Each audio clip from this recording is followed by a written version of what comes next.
you know, Berklee is very excited to be once again working with Tour Music Fest. And this is a special partnership in order to connect all of you aspiring musicians and music educators and artists with incredible artists like Michael Sean Harris.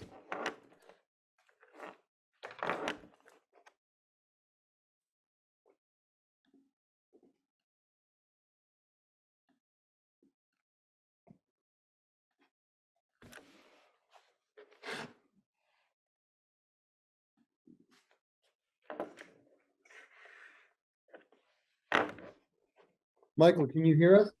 I can hear you. I can't hear Nadia. So Michael,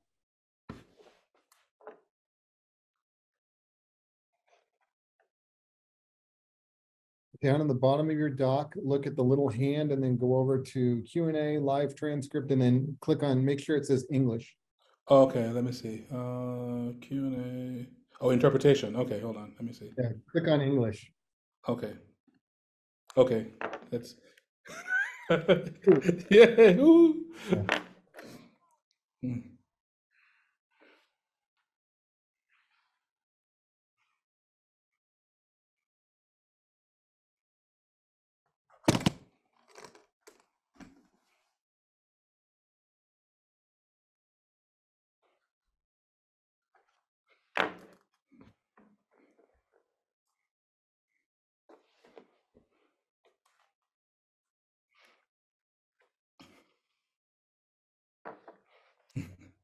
All right.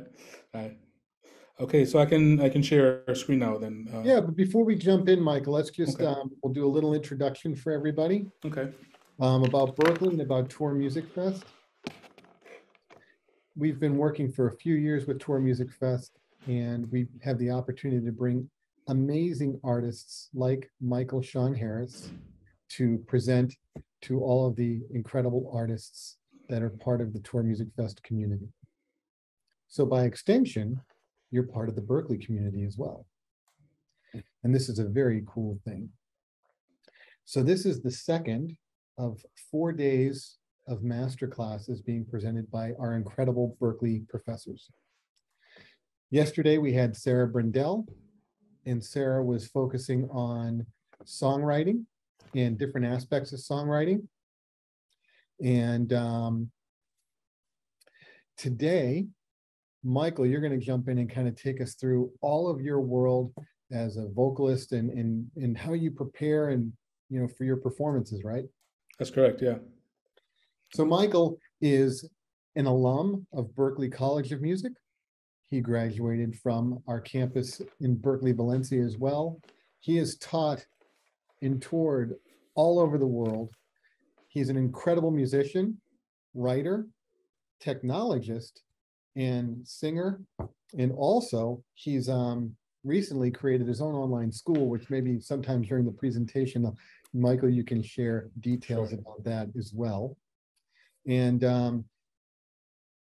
what I'm going to do, Michael, is turn it over to you. We're going to manage the chat. So as questions come in, you know, if you want to ask us if there's any questions from the audience, we can feed those into you. Okay.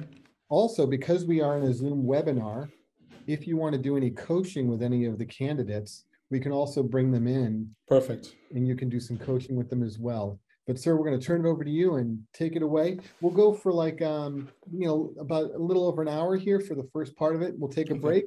Okay. Come back and do the second session.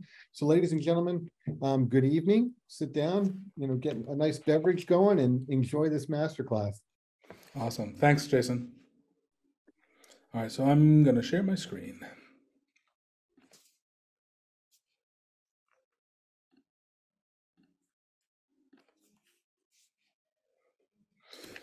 All right, hopefully you can see that. We can, it hasn't loaded up yet. We have a blank screen right now. Okay. Let me see. There we go. That's it. We're there. Oh. And Oh, I Michael, see. we have some of those spots that are kind of covered by pixels. Yeah, it depends on which screen I'm on. Let me try something else. I'm gonna stop sharing. Yeah, you know, always the the testing, even though we tested it before. Yeah. Um, That's okay. Take your time. We'll get Yeah, this set up properly. let's Yeah, see.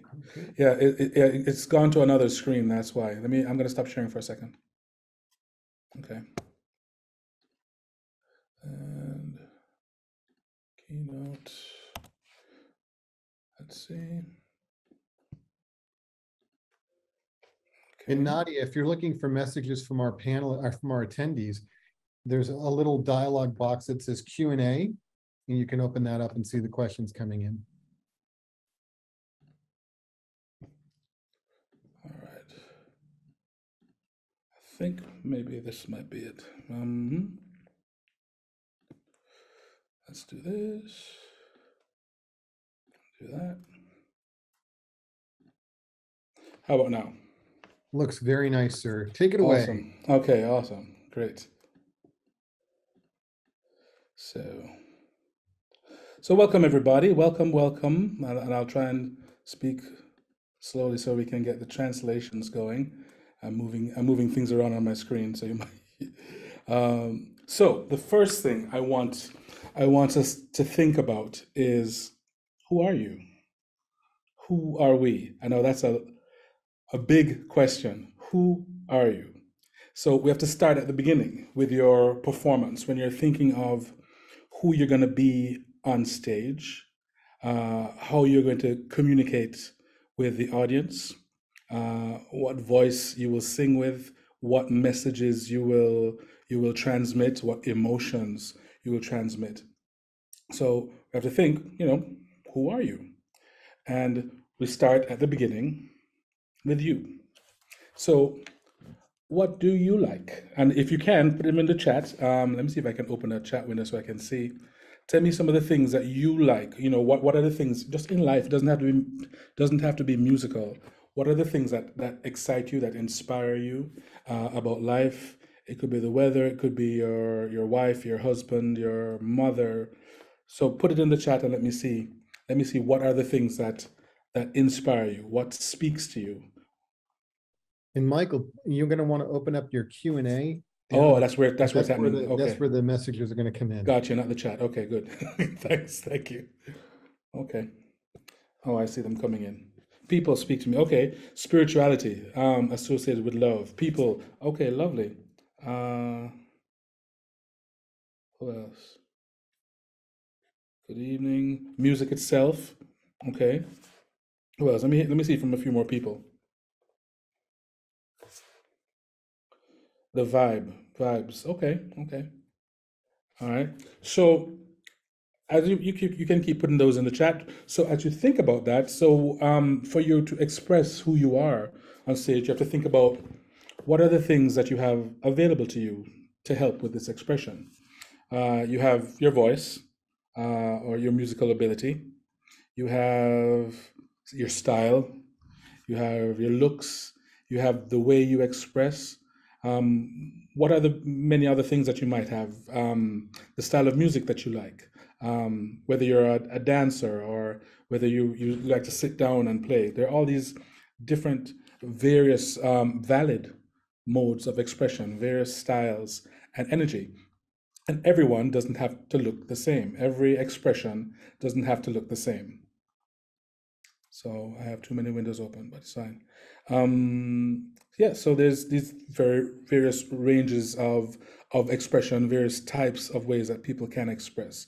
So now when you're thinking, you're starting with you, and now we're thinking about what is your personal style, and you're also thinking about what is your performance style. So let's look at a couple of videos and let's talk about what we see, right? So let's look at this first one. Hopefully it'll play okay and you can see it okay. Okay, everybody can see that clearly? Is that coming up? Yeah, it looks great. Go ahead. Perfect. Yep. Let's see if it plays. Yeah. So how can you describe this style? Let me see the Q&A. Yeah, it seems very, very intimate to me, very relaxed, right? Yeah, it's not formal at all. Right? So that's one way, yeah? Is that a way that will appeal to you for your style, for your presentation?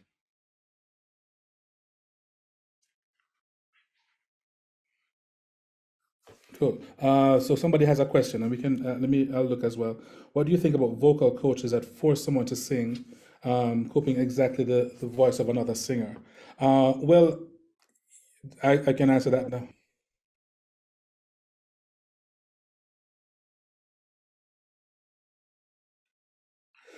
Well, the thing is that you can never be that other singer. So really, you need to develop your own voice, your own style. Even if you sound a little bit, yeah. Can Even I if you just hold sound, on one second, oh, Michael and Nadia? sure. Nadia, you're in the main session now. Is that okay? Did you want to be here?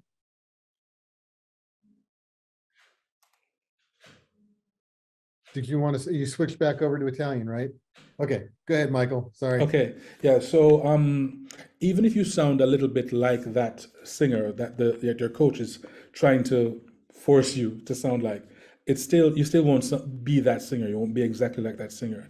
You have to bring out the things that are that are unique to you and to your sound. So I would advise against trying to have someone sound exactly, let's say like Celine Dion or like Michael Jackson. Those people have already existed, and your sound, your expression is going to be different. Even if it's slightly different, it's going to be different. So that's how I'd answer that. Uh, So yes, someone said Sting is very connected to his instrument. Yes. So if you're playing an instrument, you need to spend that time to be comfortable on your instrument if you're going to sing and play, right? So you look at that. Let's look at another performer. So this is Yolanda Adams and Billy Preston, and they're doing a cover version of Imagine, and it's a tribute to John Legend. What do you see there? She's not dancing. She's standing in one position. She's feeling the music. She's emoting. For the most part, she's not adding a lot of riffs. There's a couple, some small moments where she's doing improvisation. But for the most part, she's singing the melody. She's singing it well. She's singing it strong. She's imbuing it with a lot of emotion, right? So it's an emotional performance, even though she's not doing a lot of physical things. What else do you see? It's a different kind of performance to the Sting performance. Sting performance is in his house. He was, you know, informally dressed, and everybody was gathered around. This is a theater. Everybody's well dressed. She's beautifully dressed on stage. So is Billy Preston, and it's a very formal kind of performance. So do you see things reflected in how you might want to express? What do you see? What do you like? What don't you like? And we'll look for the answers coming in. Feeling the music and flowing with it, yes. She is a vocalist, yes. Yolanda Adams, she's a gospel singer. Let's see. What else? Flowing like a river flowing. She's owning it, absolutely. Yes. Um, what else? I'm looking for all the English ones because I don't. Right. So she's using a lot of belting, which I love, a lot of power. Yes, but it's not just belting. Some of it's still powerful, but it's not all belting. It's not all in your face. It's there's variety and dynamics in what she's doing as well, and it's very measured. She's not improvising and riffing from the beginning to the end. She states the melody in the beginning, and it's still strong. It's still beautiful. Yeah. Uh, let's see. Hi, I'm Kesmoro from France. I'm a crooner singer between Frank Sinatra and Nat King Cole, Michael Bublé. I also practice Elton John. Blah blah blah. Changing. I have to stay crooner voice. Changing voice is not a bad thing. Okay. No, it's not a bad thing at all. So I think what you're asking is it okay to leave that crooner voice at times? For me, it is good to have many different tones and textures and options available to you, so you can do more than one thing. So isn't that also head voice? I don't think she was using her head voice. Well, at the end, yes, when she did the high thing, yes. Let's see. I like the way she's enjoying the singing. Yes. Okay. Okay, good. So let's look at one more. Oh, someone says, Leonardo says he's definitely closer to the first kind of performance. And that's great. I mean, there's nothing wrong with any of them. You know, they're all good. So I can't imagine an out of tune black singer. Oh, they exist. Um, okay. So moving on. So we all know Beyonce. Look at this now. Different type of performance. So, what are we seeing here? We're seeing Beyonce. You know, this is again, someone mentioned polished. This is super polished. This is, you know, the heights of production. There's, you know, there's lights, there's background vocalists, there's glitzy costumes, there's choreography. There are pre-recorded tracks as well as live things happening. So there are some things, some vocal doublings happening that are already recorded, and some things that are happening live. So there's, you know, this is super slick. Yeah. What do you see here? Is this how your performance might you might want it to look? This takes a lot of a lot of energy and a lot of work, right? A lot of pre-planning.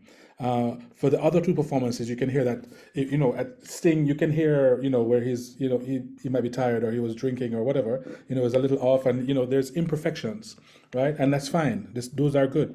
People want to hear that as well. And, you know, with Yolanda Adams, you know, that was all for, as far as we know, all live. And she was on point, in tune as well.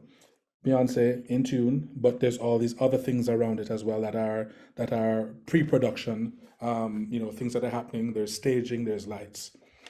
Let me scroll up. Oh, there's lots going on. She gives strength to her voice with body movements. Yes, and that takes work. It's not easy to move and sing well at the same time. So it takes performance, practice. It takes rehearsal. Right? I would like to have her voice control. Yeah, work. You have to work at it, right? She has a lot of power. Yes. Uh, the Queen is my yes. So if you're not professional and if you haven't rehearsed and practiced with it, and we're going to talk about all of that today, either today or next week. All of this takes rehearsal and practice. Some of the things that look like they're unrehearsed on stage have been rehearsed. Even the emotions that you're putting forward is not something you decide once you get on stage. You decide in rehearsal. You decide before. You decide, you know, these are the emotions. This is the story I want to tell with the music I'm doing. So everything, even the Joe Cocker type performances where it's, you know, very emotional and very physical, and it almost feels gut wrenching. It's stuff that is rehearsed, that is carefully planned, right? None of it's a mistake. Does that make sense? I hope that answers the question. It's great. Okay, so Laura says, what if I feel like there are many ways of performing and I belong to? How do I decide? Well, Laura, that's perfectly fine. You know, that might depend on the song you're doing. It might depend on where you're performing, who your audience is. It might depend on budget. You know, whether they're paying you enough to do something like what Beyonce is doing, or if the situation calls for something less slick and prepared. Because this one performance probably takes months of rehearsals and planning, right? It's not something that you decide on last minute. There's a lot of things happening that you can't even see. I hope that makes sense. So the options are there. So all the variables, it depends on all these things. Uh, okay, if there's any more in Italian that you think I should hear, let me know. Um, so that's more the kind of performance I would like to do, all well organized, full of life. She's enjoying it and I love it. Yes, it's a wonderful thing. She has great breath control, absolutely. And this breath control comes from rehearsal. It comes from knowing how to manage your breath because you know what you're wearing, you know what kind of choreography you have to do, and how you have to manage your breath for singing with the movement that you have to do in what you're wearing and what you have to do. Does that make sense? I hope so. So Beyonce walks on the treadmill every day while she sings to develop stamina, and that's just one of the things that she does. Right. Okay, great. Let's keep going. So good. I'm glad we did that. So who am I as an artist? So I want you to describe yourself as an artist in one sentence. So it might sound something like this. I sing power ballads about a variety of emotions in love and relationships. One thing, it could sound like, I make dance music for people to move, escape, and experience emotional release. Uh, so that those are two examples. So you'll find that in trying to write this one sentence about who you are as an artist is not as easy as it sounds. In the past, when I've told my students, tell me in one sentence who you are, I'll get a paragraph, I'll get 5 sentences until they can pare it down. So this exercise helps you to focus yourself, focus your own idea of who you are. So can we take 2, 3 minutes? What do you think, Jason? 3 minutes, and see if you Yeah, can get some I think even 5, because this 5 minutes. might be something that people haven't done, and this is a really important exercise. Maybe Perfect. come up with a couple of different variations. Sure. Like Sure. I remember doing a session where somebody was talking to us about our rock band, and he described us for ourselves. It was really accurate. He says it's like a bunch of nerds went into a biker bar. It's like, that's exactly who we are. Right. Yep. Nail on the head. Yeah. Good. So, I think 5 minutes. Yeah. Yeah. So, all right, 5 minutes. Perfect. So, let me see. Yes, we'll give you 5 minutes. I wonder, should I play some music for the 5 minutes? Yeah. Yes. Go ahead and throw something on there. Yeah. Let me see. Okay. Let me see what I got. Less than 5 minutes, but I think we'll pick up because there's a lot to do. Let's start looking at some of them. Okay. So I saw. Oh, Dario says, I am a glow, a firefly in the wood. Wow. Okay, I'd love to hear that. I'd love to hear how that comes across on stage. That's amazing. I love that. Lisa says, I'm a crazy, hellish roller coaster that's often driven by Hello Kitty. Okay, that imagery is in my head. Okay, yeah. Wow. Someone else says, where did I see that? Someone said, oh, I'm a female classical singer with Hetfield, Metallica, inside. Awesome. Love that. Who am I as an artist? Okay. So are there any, Nadia, in Italian that you'd like to share? Okay. Okay. Great. That nobody who comes from the sea sounds familiar. I might have met them at the last session last year, maybe. That sounds familiar. Valentina says, I'm an artist because I use my magic to help people suffer less or face moments of suffering, feeling less alone. I love that. Perfect. Good. Okay. Great. I like it. I like what I'm seeing. Some really, really, really interesting interpretations and expressions of who you are. Okay. So let us now talk about finding the right song. So and this is assuming that you might be doing a cover, but it can also apply if you're writing your own songs. I'm gonna close the Q&A for a second. Okay, so we've kind of touched on emotions before. When you were expressing who you are as an artist, because that is very important. Emotion is extremely important, and because that is what you communicate to your audience. Whether it's heartbreak or empowerment or joy. And so it depends. What emotions are you comfortable communicating? Because sometimes we're not so comfortable being vulnerable in front of an audience. But this vulnerability is what the audience comes for. The audience comes to experience you at your most vulnerable and to become a part of this feeling that you have, that you're expressing, this story that you have, that you're sharing. They want to become a part of it and see themselves in it and relate to stories that they have, emotions that they have experienced. So how vulnerable and honest can you be with your audience? So let's now talk about choosing a song. So when choosing a song to be performed, consider these things. Can my personality effectively deliver or carry off this song? Can my voice manage the highest and lowest parts of the song? Does the style suit me? As you become more experienced, you will learn many ways of adapting songs to suit your personal style. It is particularly important for vocalists to consider these things as they need to almost become the song to deliver an authentic performance. You also need to consider the situation or event at which you will be performing. We spoke about that before. Is it a themed event?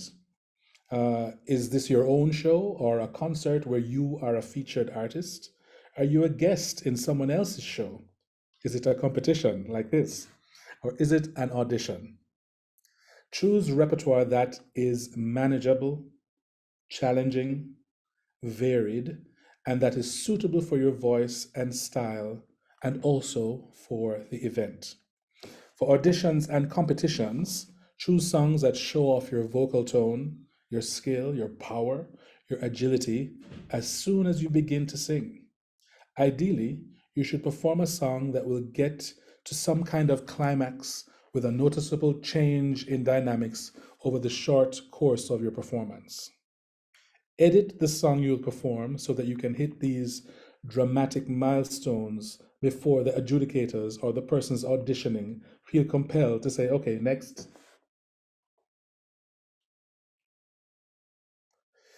Your favorite song might not be the best song for an audition or a competition. Songs that have a very slow build-up to any melodic or dynamic or dramatic interest over the first two verses shouldn't be your first choice for audition or competition. The way, the way you might perform a recording of a song in a studio will not be the same way you perform it live. Keep this in mind. In a recording setting, you are able to do multiple takes and create comp tracks and do punch-ins for even a word or a syllable. Do not make the mistake of comparing a recorded performance to your perceived live abilities. So what you hear someone did on a recording is not necessarily the way they will do it live. Being on stage presents a completely different set of challenges to being in the studio.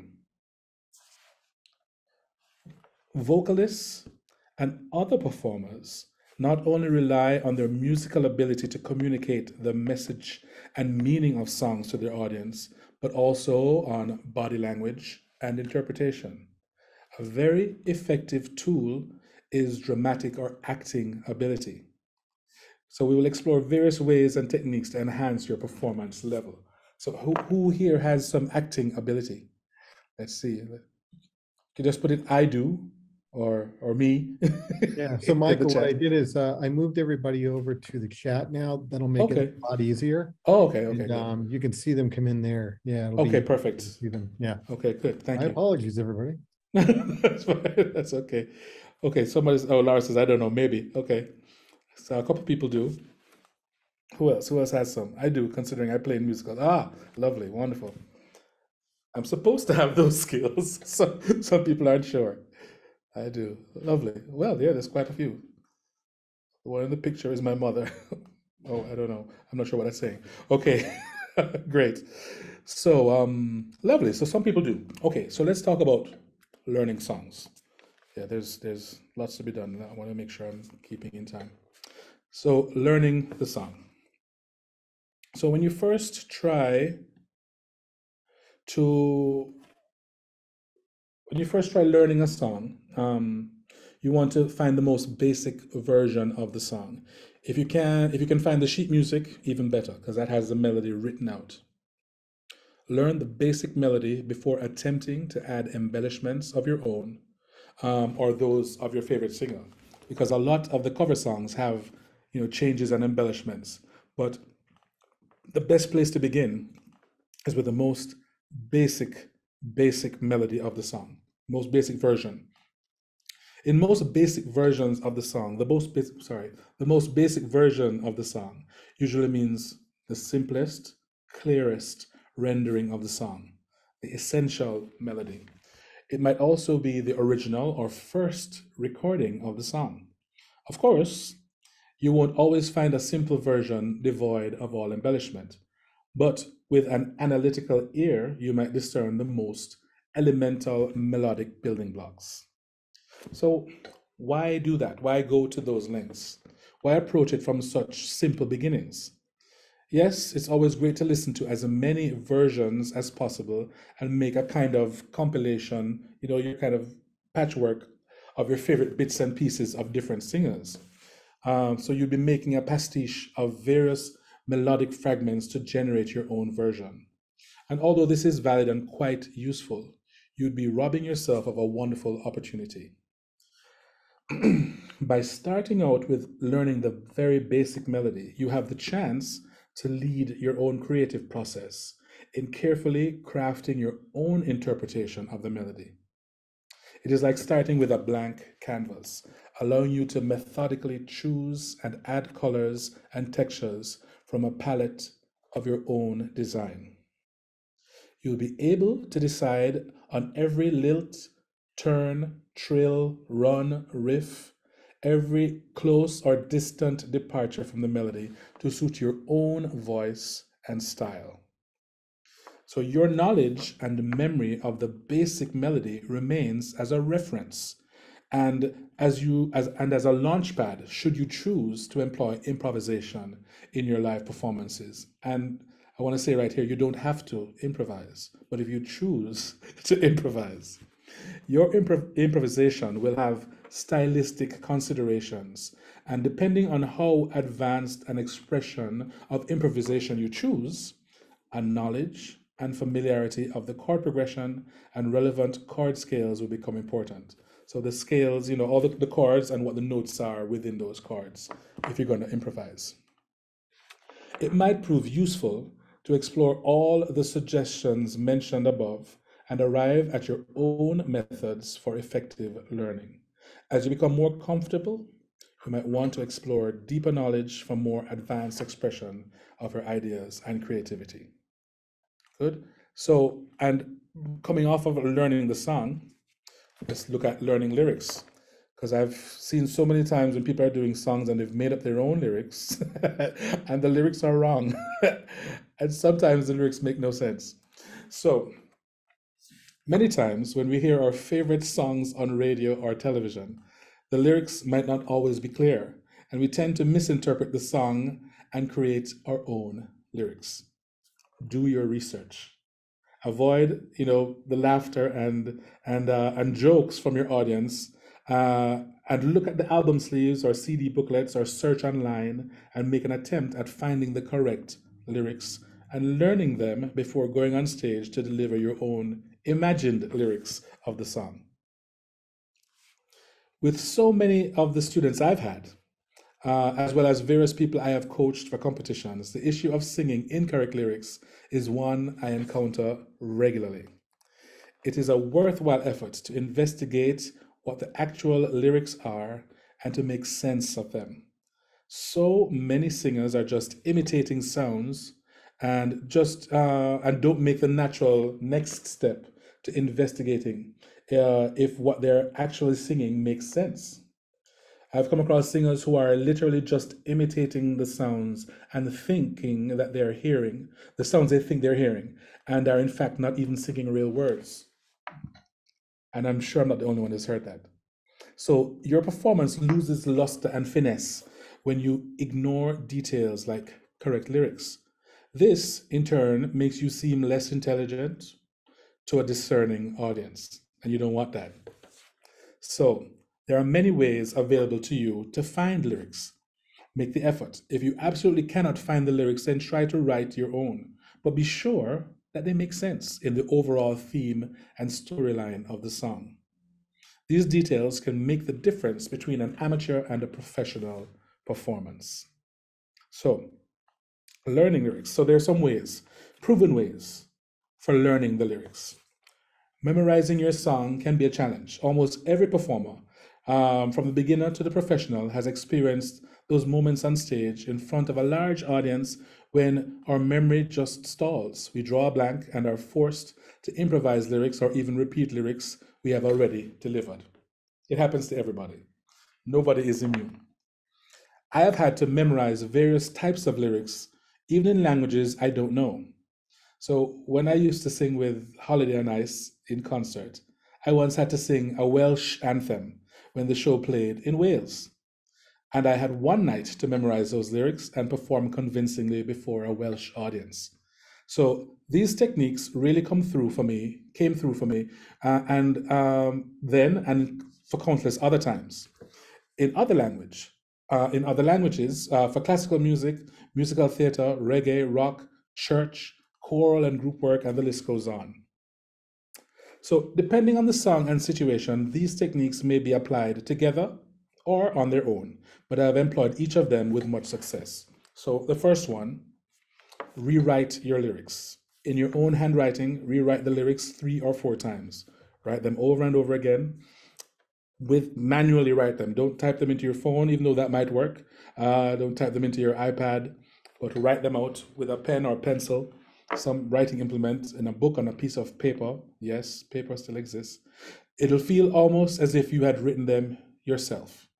You may also, of course, do this with your mobile phone. I don't think it's as effective, or your computer, right? So the tactile, deliberate process of writing it by hand might yield a more effective results.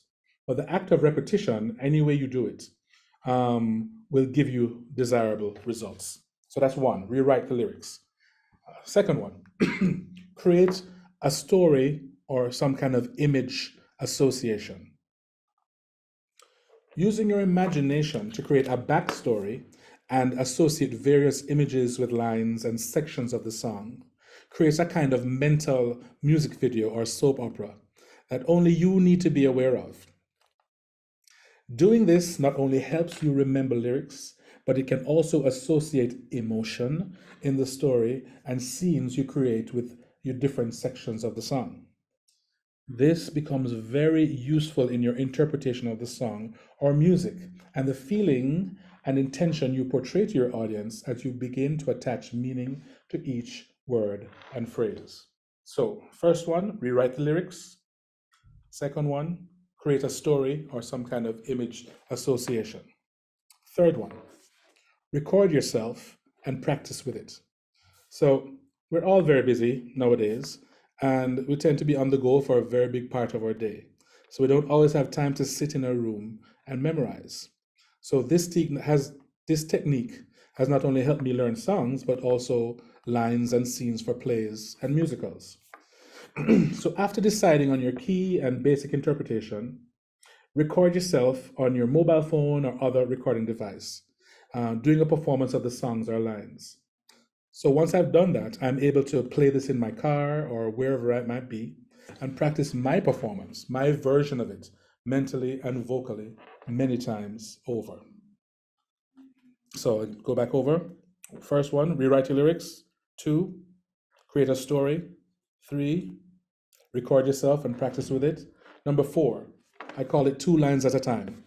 So this technique feels like taking 2 steps forward and then 2 steps backward, 4 steps forward, 2 steps back, 6 forward and back, and so forth.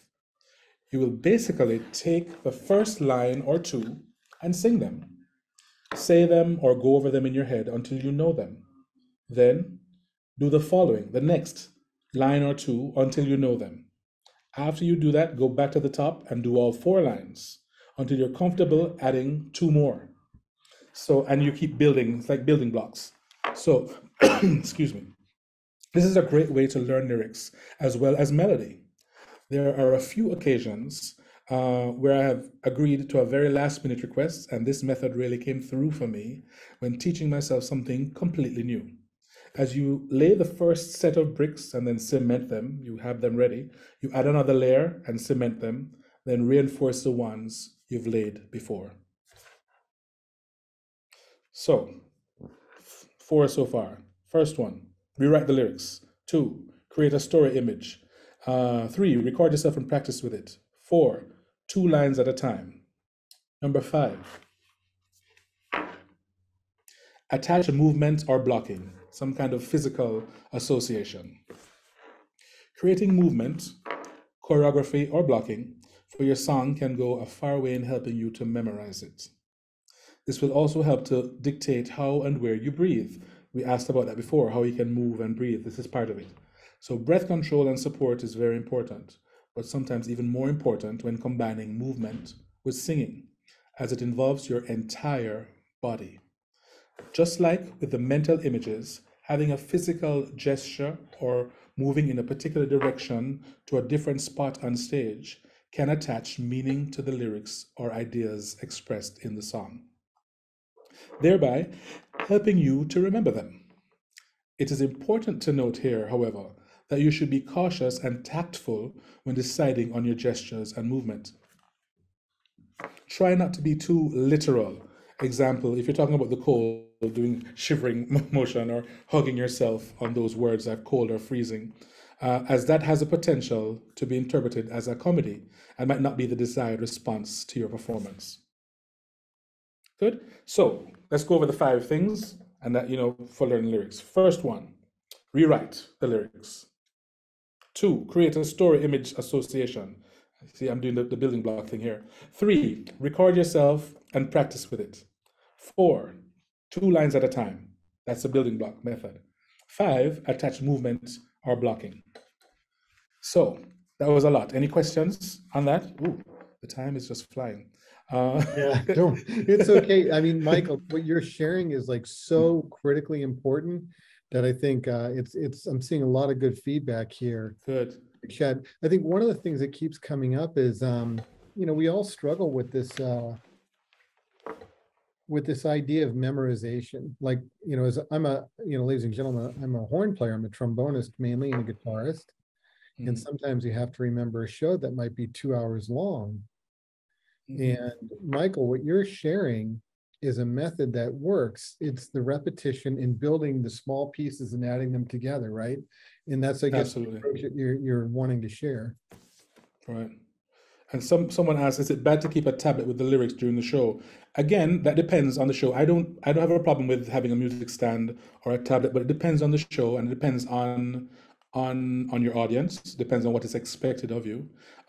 There's not every show, would it look right to have a tablet or sheet music, or especially for the singers. The singers have it the worst, right? The singers are expected to have it memorized. There's sometimes when you're singing background vocals and it's fine to have a tablet attached to your microphone stand. Some gigs like weddings, I've seen people will have their tablets, but if you're doing you're on tour and I don't want to see you with a tablet or there's some people who will have it. Was Michael Stipe from R.E.M. He's notorious, and he always had his lyrics on a music stand, and but that's part of his thing now. So if you have a name, sometimes you can do anything.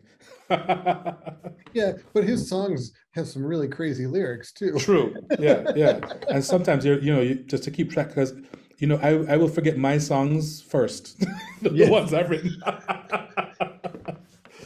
So, right, good. Are there any questions in Italian or other that need to be shared? I'm just checking here. Okay. See if there's anything that pops. Great feedback, everybody. This is really great. So we're in it together.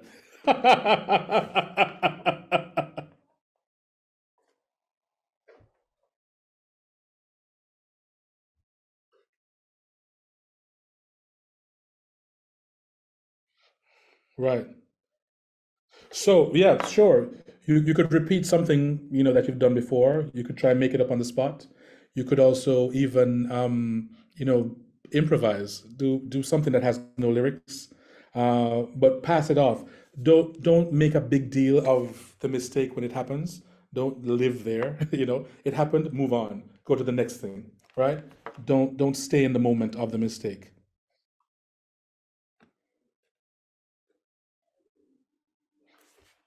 Yeah, I think I have a thing I'll talk about maybe maybe the next session about mistakes. But yeah, but good. Okay, so let me see if there's, and we'll have time for more questions, I think.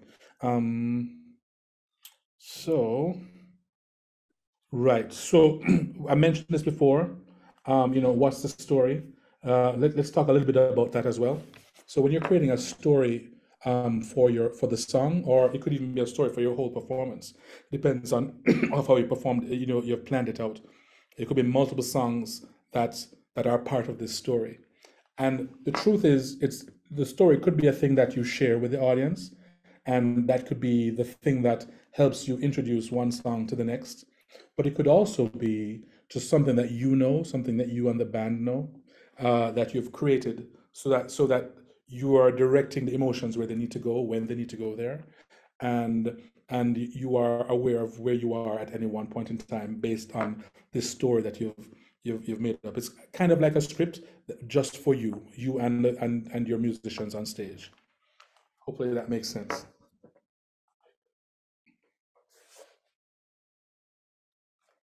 So, okay, so I have this here where I want us to brainstorm, but maybe we can do this after. Let's quickly look at the toolbox. So what are some of the things in your toolbox for how you're going to perform? And so your song selection, and we spoke a lot about song selection, about learning lyrics. Your arrangement, is it going to be just like the version of the song we've heard? Are you going to create a new chord progression? Are you going to change the style, change the key? There's all these things that you have options with. There also, as singers, there are also vocal options. What are the textures, the effects, the tone colors, the dynamics? And I know that the time is going, but I want to play a couple examples of how of different tone colors and different things that you might hear. Let me find, and I'll just play a little bit of each of them. So I'd played this before, but I'll play part of this again. So this is Shania Twain. You hear all these vocal effects. It's a very relaxing, but there's growling happening. There's a bit of grit going on in the vocals. So there's all these different things that you're hearing. There's like a growl going on. So these are colors that you can add. These are different things you can do. So you have to play around with the sounds that you can make, the textures and tones that you can produce with your own voice. All right. So yeah, I think we're a little past the hour. Let's listen. I'd love to hear from you some of your ideas about your performance. Jason, do you think this would be good for them to do with the chat, or should we try the whiteboard? We could have some people. They can come and talk. We have a couple of people raising their hands, but we could bring them in. We could promote them to panelists. Perfect. Okay, so I'm gonna stop sharing my screen so we can, because I'll share a different one for the next. What I'm gonna do is I'm gonna actually, I'm gonna lower everybody's hands real quick, just so we can start cleaning. Okay. And who would like to come on and talk with Michael? Go ahead and raise your hand, and we'll jump in from there. Here's Barbara. Okay. Barbara jumped in first. She was quick on the buzzer. We're going to promote Barbara. Barbara, go ahead and turn on your video. We're going to bring you in. Do you hear me now? We can. Yes. Welcome. Yeah. Thanks for joining us. Okay. Listen, Michael, I want to tell you, you're so sweet. I really like the way you are teaching us tonight. Thank you. And, I'm a kind of strange artist because I'm kind of old, but I'm starting my career now like a second life, because I did another life before. But since I was young, I love reggae very much. So I'm a reggae. And the audition I made at Tour Music Fest was my first one. Absolutely my first one. Okay. And it was, I already told Tour Music Fest how happy I was about the camp. So they know that. And it was the first time that I was just singing and not also playing guitar. So it was the first time I had the microphone in my hand and I had to move instead of staying still because I was playing guitar. And the lessons we made at the camp were very, very important for this. And for the first time in my life, I understood what was the meaning on moving on stage, on right, the left, back, because we did a lesson of scenic interpretation during the camp. And I never thought about that before. Even if I saw any concert, I never thought about doing that. Yes. Yeah, go ahead. I understood more deeply how, yes, voice is important, intonation, the song and everything, but how much important is the way you move and the way so the people look at you. I didn't understand that before. Okay. Yeah. So this is my beginning. I'm a beginner, but I see that in your lessons, you're just telling us what Tour Music Fest started to do at the camp. Oh, perfect. Okay, good. Yeah, well, you're in the right place, Barbara. This is a good place to be a beginner because you're getting a lot of information and from people who care, and are interested in seeing you succeed, no matter what age you are, because that doesn't matter. So congratulations, and I'm glad you're doing what you're doing. Thank you to you. Thank you very much. Come on, there we go. Hey, Maria. Eccomi, ci sono. Maria, your volume's very soft. Scusate, mi ero un attimo distratta. Allora, non sono molto brava a parlare in inglese, quindi c'è un traduttore che ok. Vi chiedo scusa, I'm sorry. Go for it. Volevo sapere, la mia domanda è, in un mondo insomma in cui la competizione è tanta e anche è pieno di voci straordinarie, bellissime e di canzoni, che cosa fa la differenza sul palco? Cosa porta a scegliere tra due voci belle, ok, scelgo te, tra un'esecuzione perfetta, ok, scelgo questa? Cosa fa la differenza? Okay. Well, I think there's a few factors. The first thing is, again, as I said before, is you. How do you bring yourself?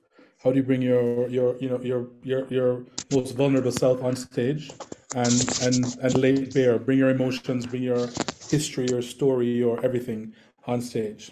Of course, you never know where the judge is coming from. You never know what they're looking for necessarily all the time. Sometimes you do. So their choice will be colored by their experience as well and their preference. So, but the thing is, yes, there's competitions, but you're not going to live your life based on a competition or the result of a competition. A competition is an experience to have. It's a good experience to have. There are things you learn from it, and there are things that you can gain from it. But there's other ways. You're still gonna, if you want to be a musician, you want to be a singer, you're still gonna be that before and after the competition, right? So the thing is to cultivate who you are, how you can express, and make it the best you can, and that will take you as far as you need to go, I think. Yeah, I think this is an important point, Michael. It's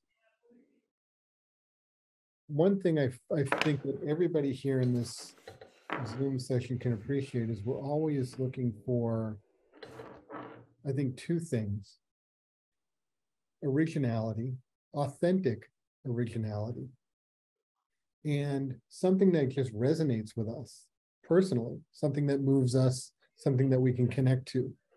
And the best way to maybe do that, Michael, as you're saying, is be yourself. Mm-hmm. And we always change over time. Right. And that's okay. I mean, think of, like, I started the session off by playing some David Bowie. Oh, nice. My goodness. Yeah, he changed a lot. An artist who changed throughout the time of his career. Mm-hmm. Was always himself. Yeah. In every iteration, every time he came back with a new project, he was always himself. And I think that's something to remember, is to be authentic and have fun. It's music. Yeah. And wherever he is now, he's probably still changing.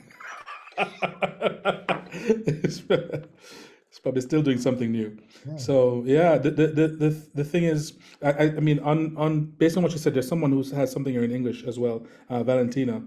How do you build a niche without closing your audience? someone like that you call cause you are not necessarily born to be loved from anybody. I don't know about that, Valentina.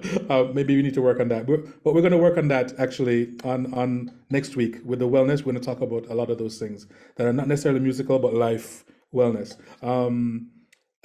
That's fair. Can a niche grow up? So the thing is, Valentina, and I really do believe this, that if you have been inspired to make your music the way you do in whatever niche it is, there's an audience for it.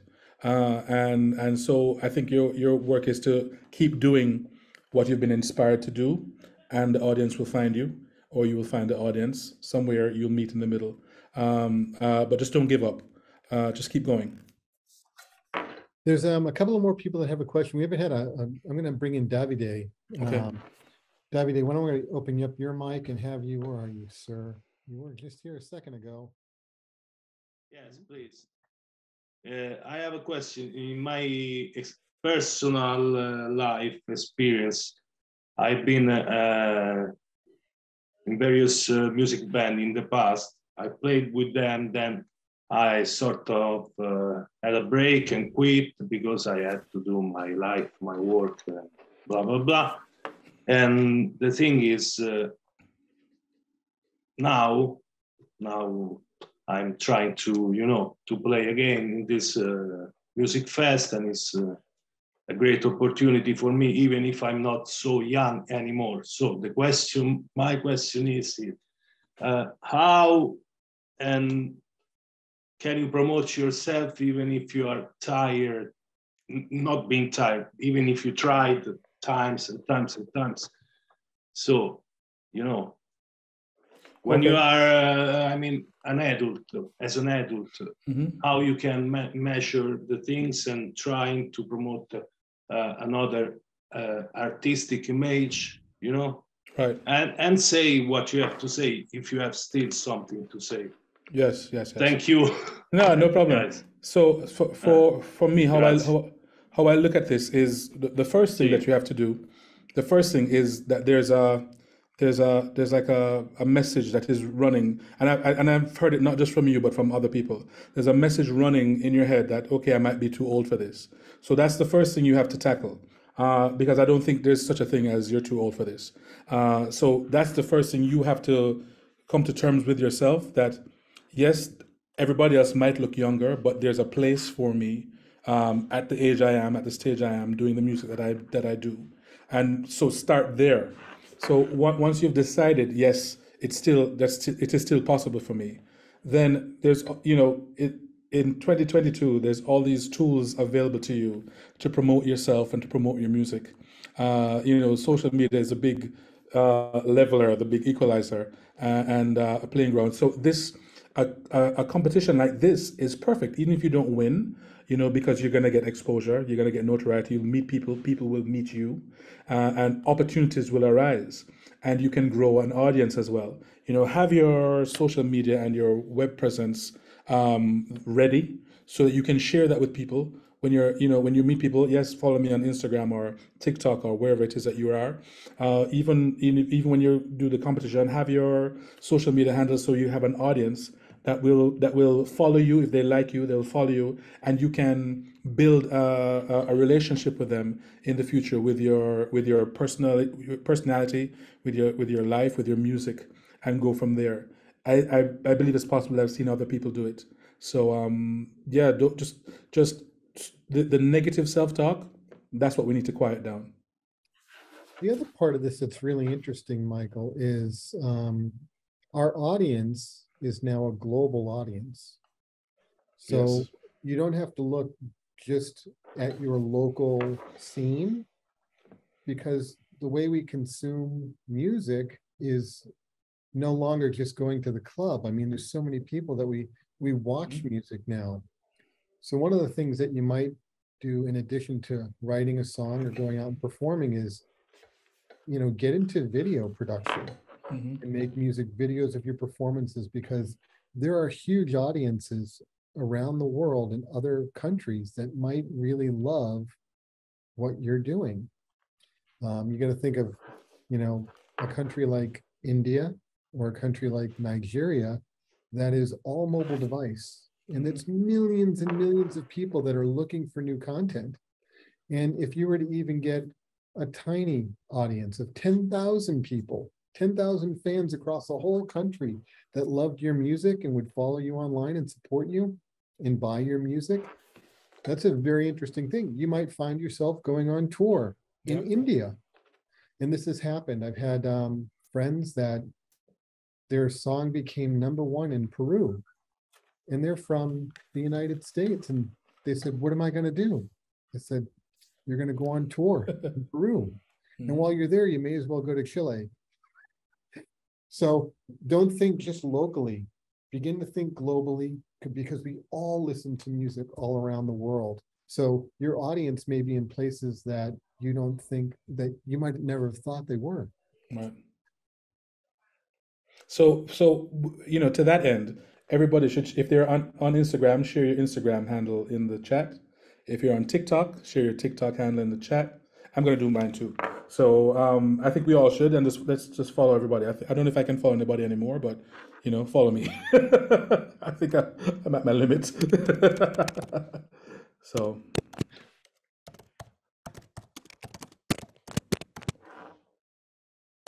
Yeah, I think the most fascinating thing that's happened is there's such a broad age group of people that love music. Like I just got my favorite band just released their new album last week, and I got the vinyl. Oh, nice. In the mail.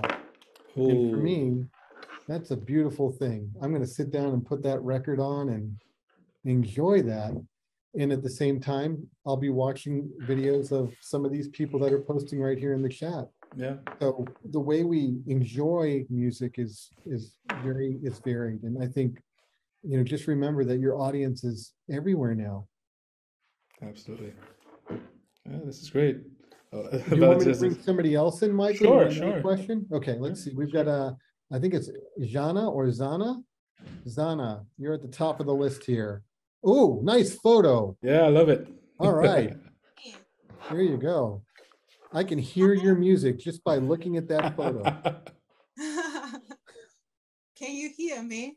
Yes. Yep. Oh, that's perfect. It's a pleasure to be here with all of you, Nadia, Michael, and Jason. Thank you. Well, my question is this: what happens if in this performance I am going to have, it takes me in a moment of transition. So I am not the artist I was, and I'm not still the artist I am discovering myself. So it's a little bit a mess in my head, the music in my voice. Okay. So, I think at every point in your journey is a valid point. I don't think there's just a destination and a place you left. So at the points on your journey, even if you're in transition, it's a valid place to express, to explore, and even to showcase, because you'll find that you're not the only person in that position. There's other people in the audience who are going through their own transitions, and the discomfort that they feel in that place, the uncertainty they feel in that place is something that you can share with them. And so don't discount where you are.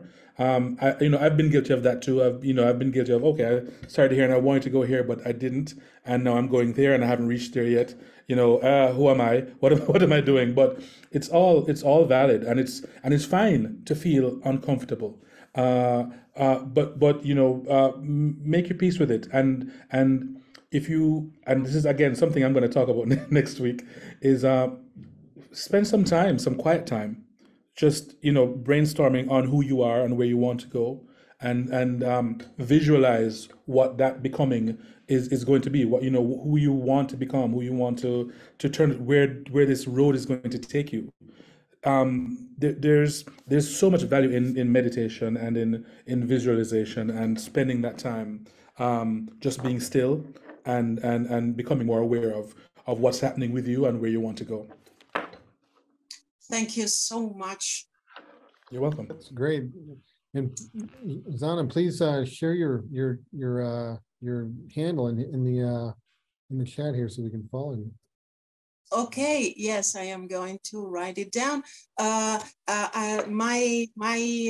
question was because in these times, I think it seems you have to have a product, a final product. And when you feel in a moment of transition, how you deal with Instagram, your profile, the music you are producing, still producing, and So that's so even Instagram, do a live on Instagram. Share this story, share this thing that you're talking about now, about you feel that you're in transition. You're gonna find that there are people who are feeling the same way, and will follow you and be with you throughout your transition of where you're going. So just be honest with your audience. Again, there's more ways to be vulnerable with the audience than just being on stage and being vulnerable. You have these social media platforms where you can allow yourself to open up to your audience and have them open up to you. Thank you. Excuse me. I am trying to write the Instagram profile, and I'm going very slowly. Thank you so much. You're fine. Thank you so much. We're going to move on. Thanks for your question. All right, and let's have one more person come in before the break. How's that sound, Michael? Okay? That's fine. That's good. Yep. We're going to grab Fabio. Fabio, thanks for joining us, sir. You can unmute.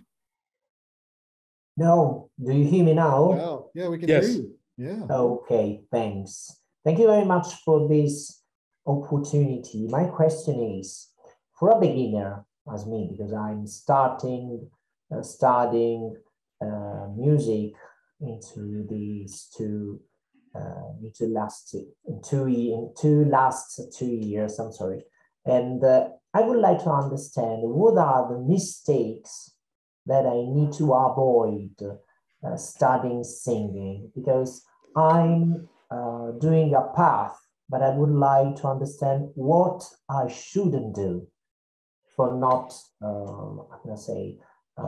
damaging my voice. Or Okay.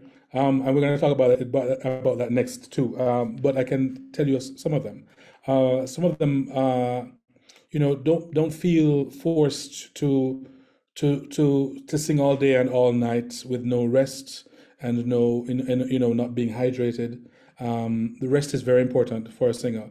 And remember that as a singer, your body is your voice, is your instrument. Your body is, it's all connected. So if you're physically tired, it's going to affect how you sing. And if you keep doing that over long periods of time, you can damage your body, you can damage your voice. Okay. So those are some of the things, smoking, of course, things that you eat, or even medications. And again, we're going to talk about these again. So things that will dehydrate you, like caffeine, so overdoing it, alcohol. So you would just have to be careful. That, okay, this is my voice and this is where I want to go. So these are the times when I'm allowing myself to have these things. If you like to drink on occasion or whatever. I know, like, for example, I know how certain things affect me. So if I'm going to sing, I won't drink red wine because I know it makes my throat dry. Instead, I might have white wine. So there's certain things that I won't have. Beer might make my allergies or make me stuffy, so I won't have it if I'm going to perform. So you need to be aware of yourself and take care of yourself in that way. Does that make sense? Yes, it makes. Thank you. Okay. Great. All right, Michael, I think we did really well here. Okay. And thank you, Fabio, for that question. Michael, I think we should take a little break. Patty's here. She's in the chat, and I think we're ready to kick off the second part. Ladies and gentlemen, welcome back to part 2 of our masterclass with Professor Michael Sean Harris from the voice department here at Berklee. And again, this is the second day of a 4-part masterclass series that Berklee has with Tour Music Fest.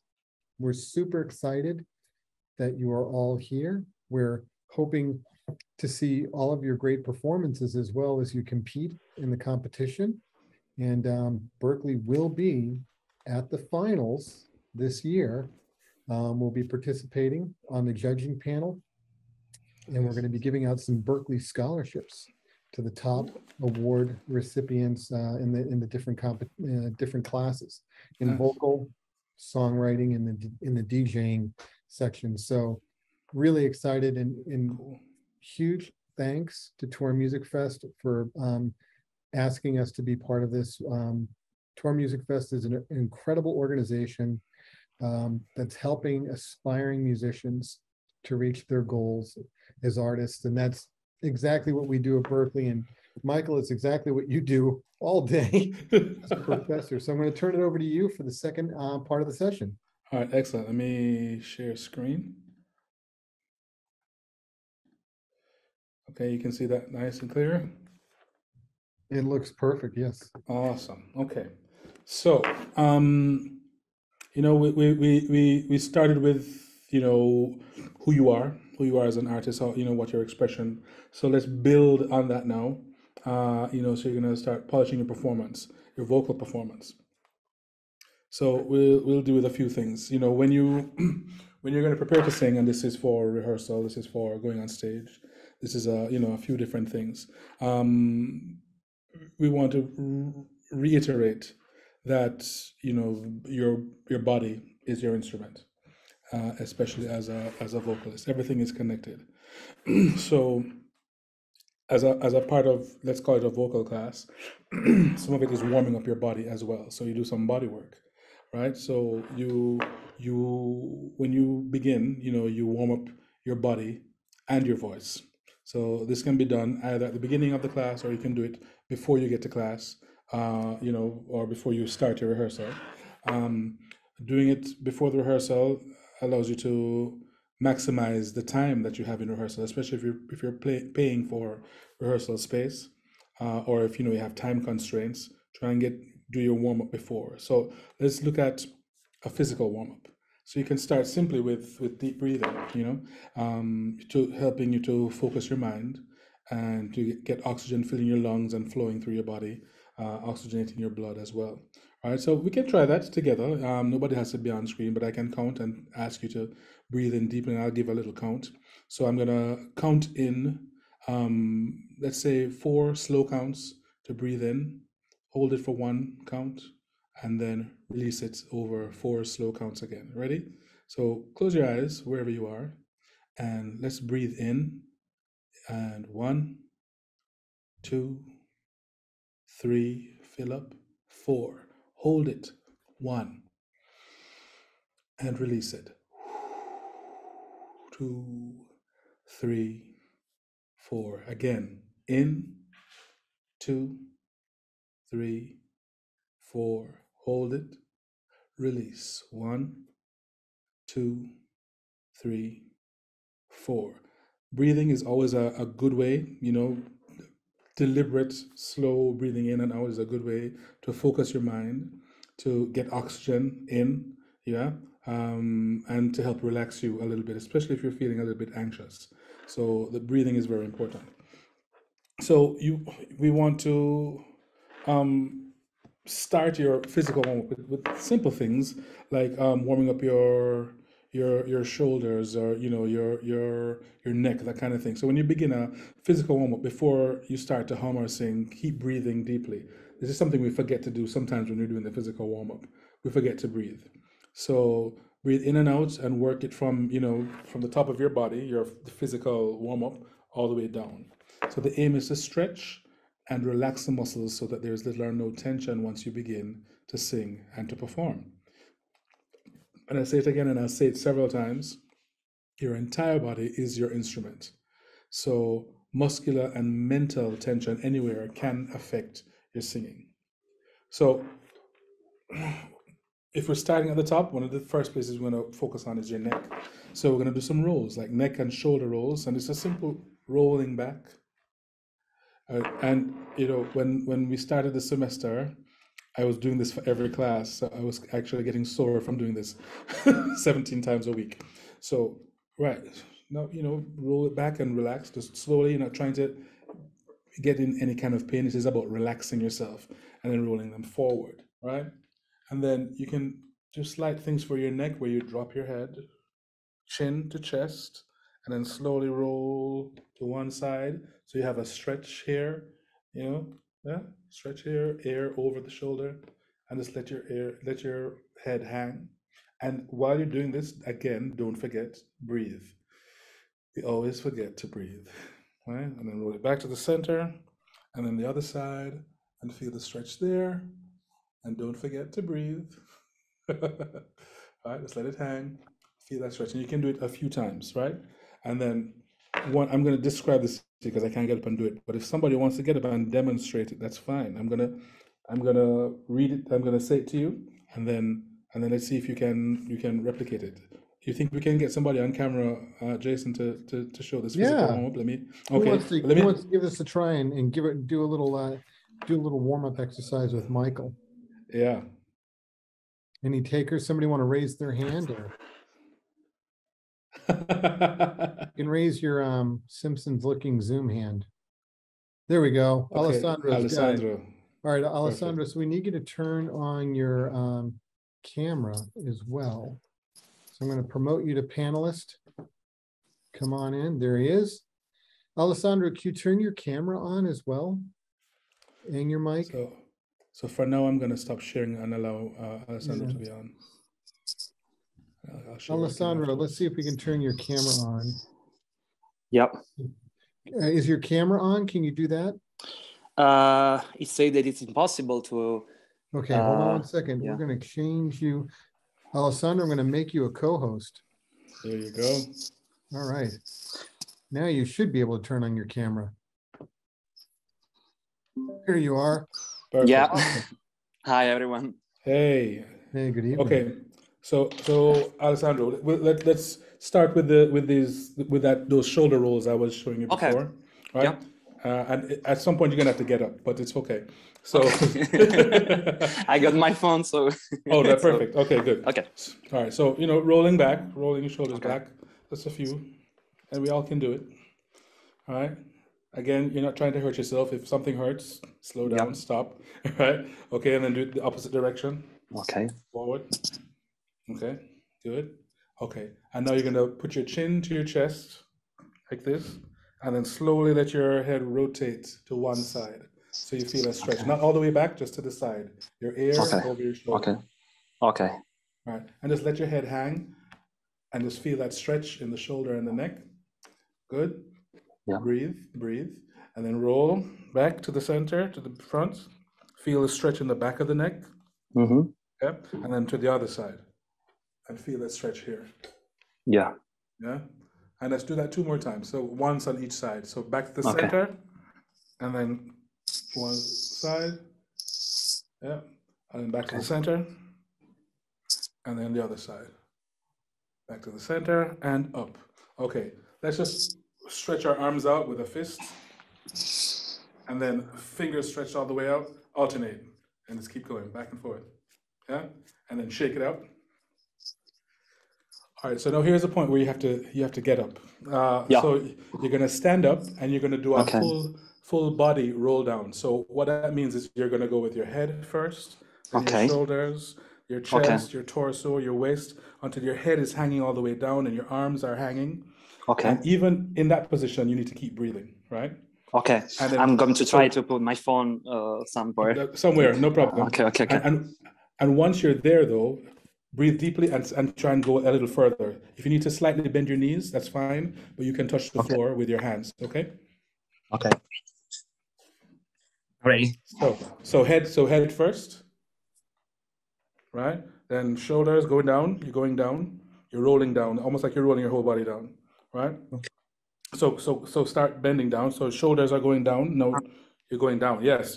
And down more, then your chest is going down. Yeah. Okay. Yeah, and you're from your waist, you're all the way down. So you don't have to look up, look down. You can let your head hang, let your shoulders hang, let your arms hang. You can slightly bend your knees, right? Okay. Breathe deeply.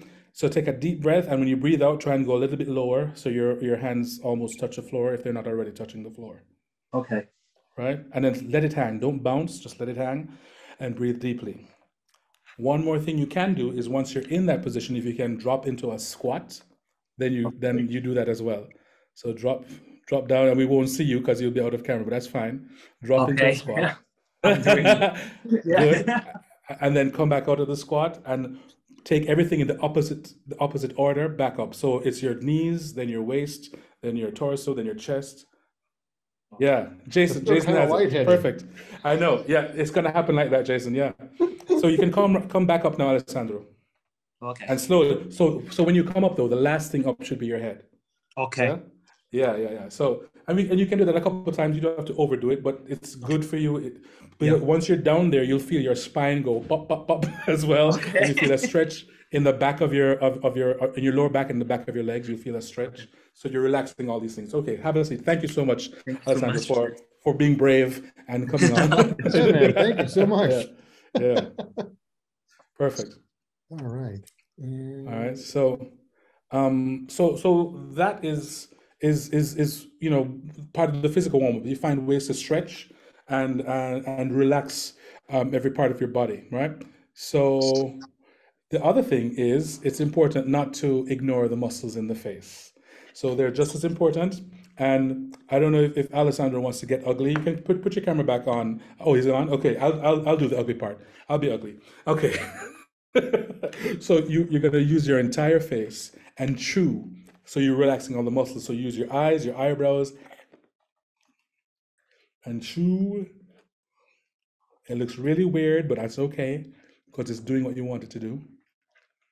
So you're relaxing all the muscles in your face. So do that for a while. Don't hurt your jaw, don't overdo it, but relax. Perfect.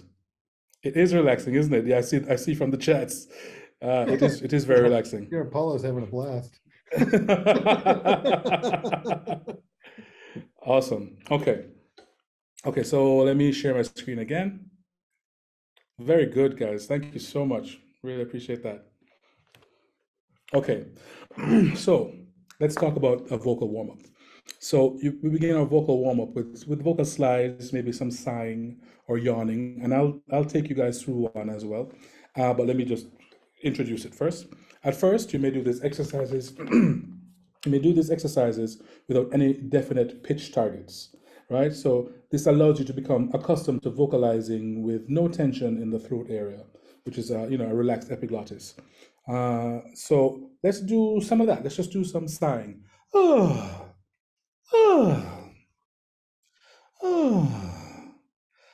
So let's do a yawn. Like you're alone in your room and it's the biggest, ugliest yawn. Nobody's there to judge you. Everybody try that. So let's try the same yawn. So you realize that when you yawn, the soft palate in the back of your throat is lifted, it's raised naturally. When we smile and when we yawn, it makes that room, it makes space. Yeah. So do it from the highest you can go to the lowest.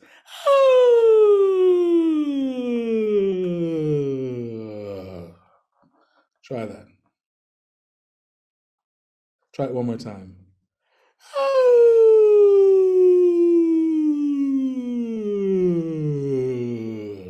And from the lowest to the highest.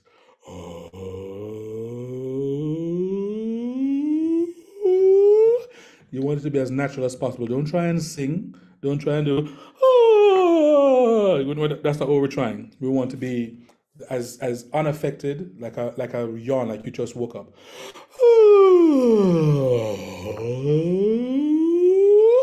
All right. So get used to that feeling of relaxation here. There's no tension here, and there's a space being made in your mouth for the sound to resonate.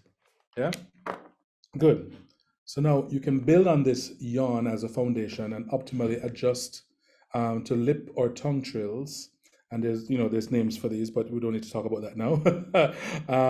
And just keep going with a simple hum or yawn. So if you're doing a lip trill, this is brrr. If that's difficult to do, you can do this. Brrr. If you can't do the lip trill, you can do a tongue trill, which is rrr. And in this family of what they call semi-occluded vocal tract exercises, you can also do something like the words, the letters NG, like sing. So hopefully you can hear this. Okay, maybe not. Oh, I think, aha, there it is. Can you hear that? No? Uh-oh, okay. Not yet. Yeah, I think Okay. you have to share original sound, maybe. Let me do that. Let me stop sharing and try to share. Maybe I'll try computer sound. Let's see if that works. Can you hear that? No? Okay, it's fine. We'll do without it. I'll just sing. I'll go back to my slide. I have my trombone. Hey, that's cool. Oh, I was okay. trying to play some chords, Yeah. but Yeah. but it worked before. I'm not sure what happened, but it's fine. We move on. Nothing's gonna stop us. Okay. So you're doing. I can hear it, so I'm gonna use that as my guide. So you're just doing. So you're doing la da da da da, but slowly, but with a lip trill instead. So hope you can hear me clearly.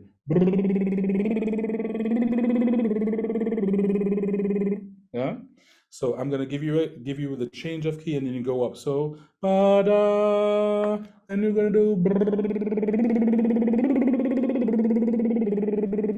Try it. Da, da, da. A new key. Ba.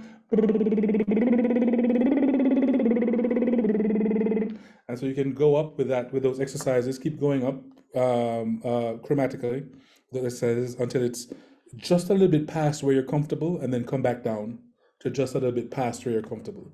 So each time you do these exercises going up or down, you want to stretch yourself a little bit.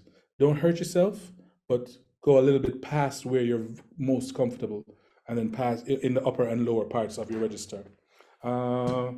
Michael, there's a couple of people in the chat that are they're having a little bit of a challenge. Okay, so let me look for the chat. Mateo's saying his throat's feeling sore and he's not able to breathe through his nose.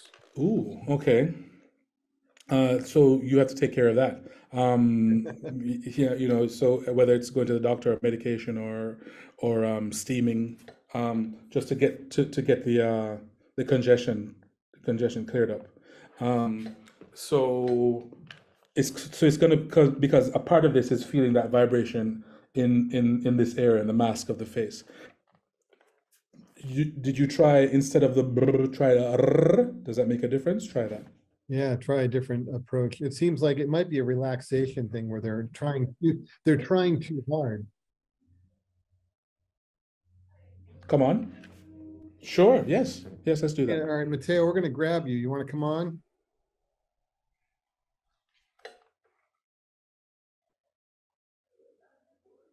Hold on, let me find Mateo. All right, there you go. With Mateo, there you are, and I have to promote you to panelists. We're going to upgrade you. All right, Mateo, you can unmute. I think you did. Where are you? Oh, there you are. Okay, and we're going to make you a co-host. Now you can turn your camera on, Mateo. Go ahead and turn your camera on. Hey, greetings. Hey, Hi. Mateo. How are you? I'm fine. I'm good. So you're having congestion here? You're. Is that what's happening? I can reach the notes, but I don't know. I feel like my throat gets sore. So is it sore? like something like a lump in my throat. Oh, so I think you need to get checked out then. Because if it's something that's happening and it's not necessarily because of singing, it could be something that you have to get a scope or go to an ENT specialist and have them look at it and diagnose what's going on. I think you should do that first and not try and hurt yourself, but get yourself checked out by a professional.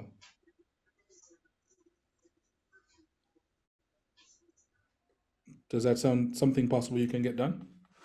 Yeah, you might have something going on besides, yeah. I don't know. My mom has thyroid problems, so maybe it can be that. Could be. It could be. Yeah, I also have that. So yeah, and I have had swelling here. So it could be something you need to check out. Okay. So don't hurt yourself. One of the other things you can do is there are straw exercises where you can sing use a straw and put it in like a half glass of water and do those same exercises. Ooh, but keep the bubbles steady. So try and keep the amount of air that you're pushing as consistent as possible.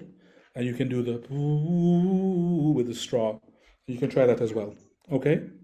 Okay, good. So I hope everything works out okay for you. Thanks, Mateo. Okay. Thank you very much. You're welcome. Cool. All right, so let me share screen. Okay. Okay, where was I? Right. So lip trills, and then those semi occluded vocal tract exercises. The straw thing that I mentioned to Mateo is another one. And so these straw exercises people use for warm up, but also for rehabilitation. If they've gone through some kind of trauma vocally, they use it as well. So these are good ways to warm up and to cool down. So the next thing you would do is, start building on a scale. So if you're going, E, like you choose a vowel, E, E, or E. So small, you can do 3 notes, a 3-note thing or 5 notes before you even get to an octave. So what you're doing is kind of warming up from the core of the voice and then going further higher and lower and expanding the range that way, right? So you may vocalize over scales or melodic sequences. Melodic sequence might be something like E, right? E, those kinds of things, right? Or if so, and riffs. So a riff can be a pop riff. Hey, let me try and. I'm making them up as I go. Hey, something like that. Hey, yeah, and you go up. Yeah, and it can be longer. Yeah, then yeah, yeah. So you are adjusting how you approach it as you go up in your range. You'll find that you'll have to adjust the vowel shapes, the sounds, how you approach it, the placement. Yes.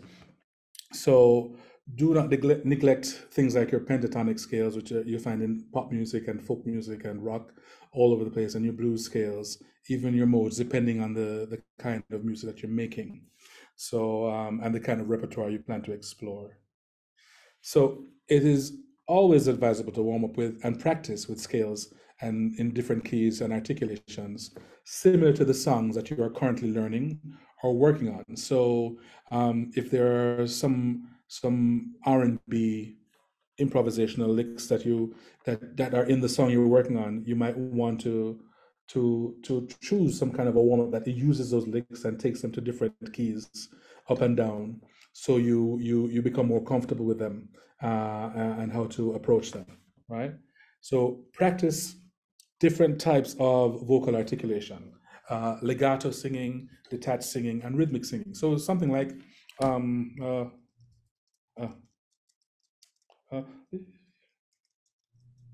so nya nya nya nya nya, something nya nya nya nya nya. Those are detached, separate. So you right nya nya nya nya nya. Those kinds of things. So you're practicing your articulation. Even things like going major and then minor, using something like E,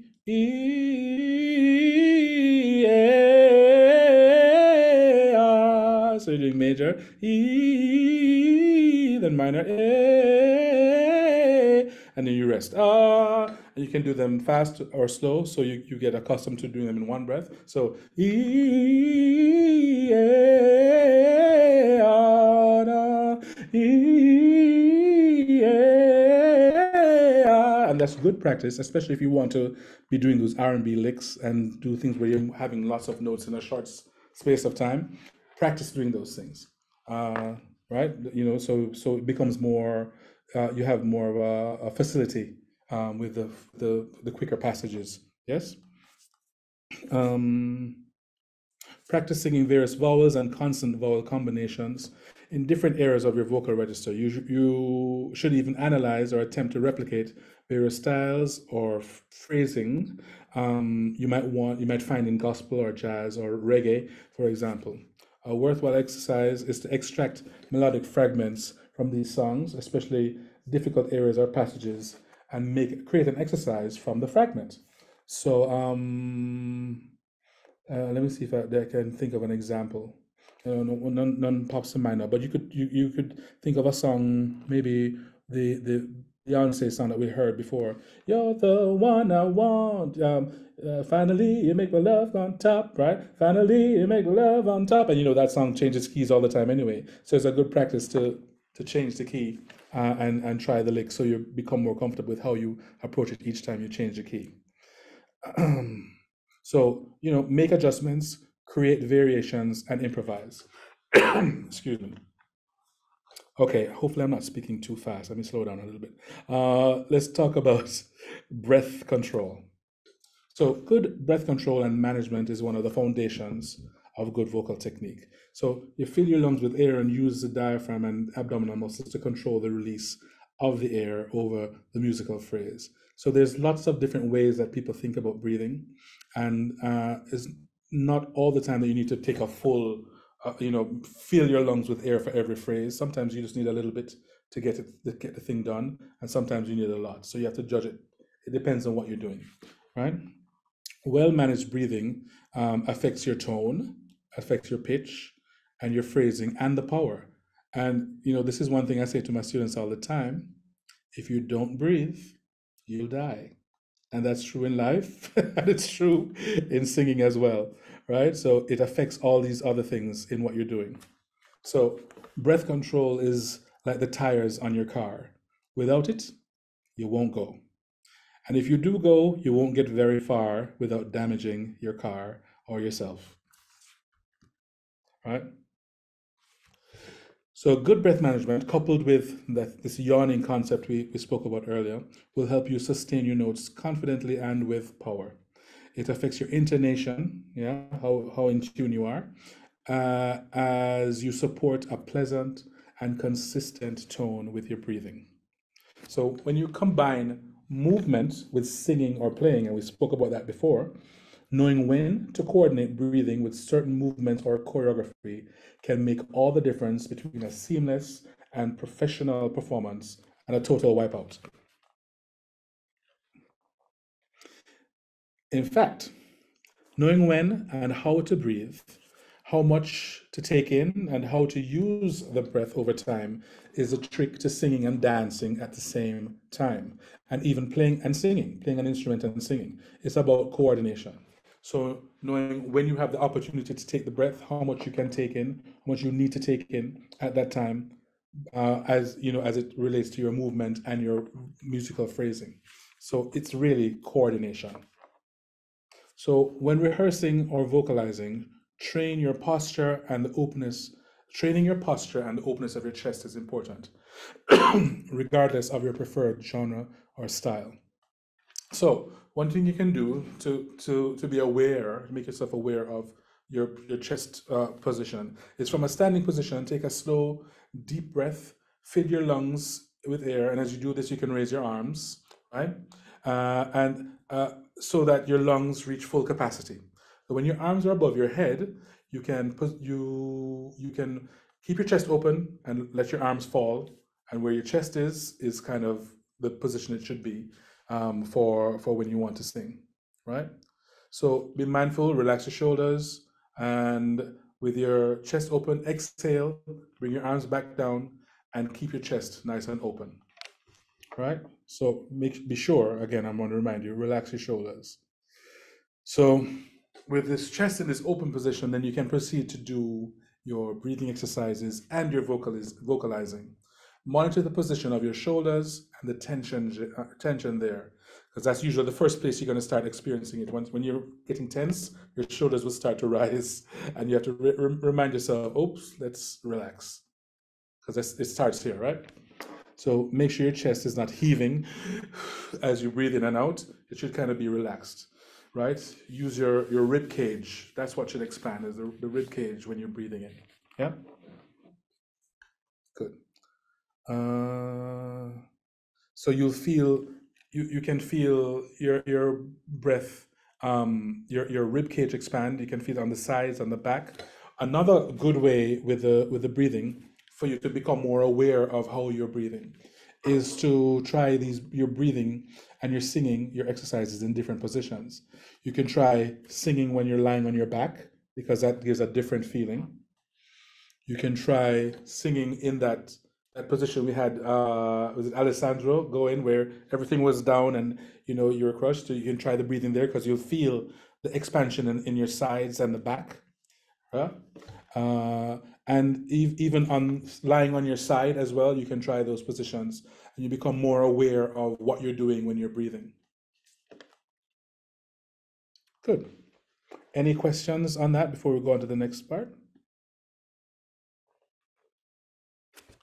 I feel like we're going fast, but No, I think we're doing okay. And okay. I mean, I think honestly, Michael, because we're gonna have some time with you next week, Right. I think touching on some things that people might consider looking at over this weekend would be good. Okay. All right. So let me and then we can pick up things next week when we get back. But you're doing well. You've got some time here. Okay, good. Okay.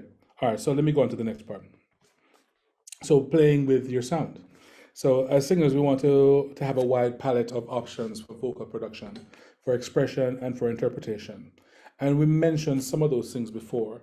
I spoke about the yawn already. I won't speak about that again. So, there's certain different vocal effects like, distortion and rattle and growl and grunt, exploring your placement, that we can talk about. There's, let's see. So, we can talk about the position of your larynx when you sing, and you can think of like Journey, that song, Don't Stop Believing. That's like a high position. Don't stop believing. Hold on to that feeling. It's really up here, right? But if you think of like Whitney Houston on Don't Make Me Close One More Door, it's kind of like a midpoint. Don't make me close one more door, right? You hear the difference between don't stop and don't make me close, right? There's an audible difference, and it's the position of the larynx, right? But then there's also a song like Take Me to Church, which is a low larynx. Take me to church, da da da da da da. You can hear that. So the tone color changes depending on the placement of your laryngeal positioning, right? So let's listen to some songs. Hopefully you can hear it. It worked before, but technology, anything can happen. Let's try and listen to some songs and see, if you hear things like, the distortion that you can add to your voice or the rattle. So let me play this song. Let me find it. Anymore. Yeah, right. So that's an option. Maybe you wouldn't do your whole song with that because you might hurt yourself. But if you do it in a healthy way, that's an option to color what you're doing and to help tell the story and convey the emotion. That's one. Okay, let's listen to this one. So you hear a thing, I don't want no more, right? Some of that, this rattle is going on, right? There's even another thing called growl, like you hear Christina Aguilera do, in It's a Man's World. It's a man's world. So there's a growl that can happen, but there's also stuff, like a grunt, or you hear it in like death metal a lot, and that's an option as well. One of the ways that people approach that is like a dog barking, right? But let me I'll play a little bit of that for you. Okay, so is this Matteo? Matteo, the only place that air goes is your lungs, right? So your diaphragm doesn't actually fill with air. It's something below the lungs that pushes up and helps to push the air out or in, right? So even when people speak about diaphragmatic breathing, you're not filling up air there. The air only goes into your lungs. That's the only place that air goes, right? So it's really just how you manage it, and how full you want to get with it. You can try different things of completely relaxing your belly and filling up, but you know that's not where the air is going. That's just your muscle pushing out. Your air is going into your lungs, which are, you know, behind your ribs, you know, within your rib cage. Yeah, I hope that helps, because sometimes voice teachers will say certain things, and you know, they're trying to paint a picture, but it's not always the actual way that thing is happening. Yeah, just like when we say place it in the front of the face, you know, your vocal placement, the sound is originating from your vocal cords. It doesn't happen here. It happens here, but where it's resonating is where we're talking about, you know, the placement of the resonance. Does that help? Is it responding, Nadia? Let me know. Right. There are the So chord changes, right, Michael? yeah, it's just lying down really just makes you more aware of what you're using, because the diaphragm, it's almost involuntary how, you know, when you're breathing, it's pushing the air out, it's making way for you to breathe in again. I mean, yes, you can do that, but you know what I mean? So it's that you're just being more aware of what you're doing when you're breathing in and out. Good, Mateo. I'm glad it helped. Awesome. If there's any more, let me know. Any more questions, let me know. So another way, because this is something that I've observed. Sometimes when we are doing cover songs, or, you know, songs of famous artists, we have in our heads the recording and the sound of the artist, and, you know, without even realizing it, we're adjusting how we sing to try and sound like them. And in doing that, we stifle our own voice. We adjust it, and sometimes it hurts because we're trying so hard to sound like them, even though we're not consciously aware of it. So there you need to at some point be aware that, okay, I'm trying to sound like Michael Bolton, or I'm trying to sound like Billie Eilish or whoever, and then kind of reset your thinking and go, okay, but how would I sing it? How do I sound? How do I make this sound that is most comfortable for me? That is the most me that it can be. I hope that makes sense as well. And sometimes the start of that is to speak it with your own voice without singing it, without pitches. So speak the words, speak it in rhythm, even speak it at a higher pitch than you would normally speak, and then start from there, and then add your melody and your voice to it. If there are any questions with that, it's awareness. So the other thing is to explore your placement. So how you can explore the placement of your sound, sometimes is to imitate something else. Something like mooing. Moo. When you imitate a cow. Moo. You again open up, just like the yawn. You imitate. You open up.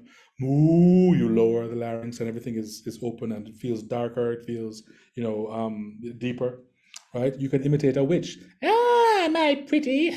You know, that kind of thing. It lifts everything. It closes off here, and so it gives you a different sensation. And so you become aware of the options you have with your tone, with your voice, and how you can play certain things. Does that make sense? Is that clear? Looks good. Good. Okay, we'll keep going. Okay. Interpretation. We spoke about your toolbox before. What is in your toolbox for your interpretation? Your phrasing. Phrasing might be how you deal with each phrase of the song, and so all these things kind of interplay with each other. Phrasing, dynamics, your tone, your dramatic intention, the story again, right?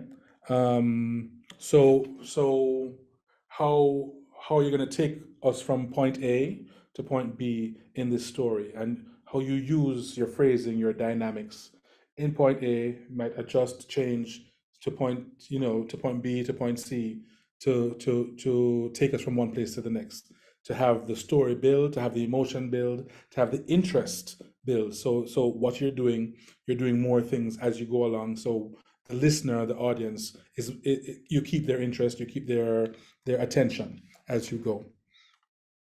Do you think, Jason, anyone might want to come on and sing and sing a part of a song and I think that would go be through an that? awesome idea. Anybody here I'll stop feeling sharing. like they would be interested in? It's really soft. Okay. It's not what I asked for. Sometimes life just slips in through the back door and carves out a person and makes you believe it's all true.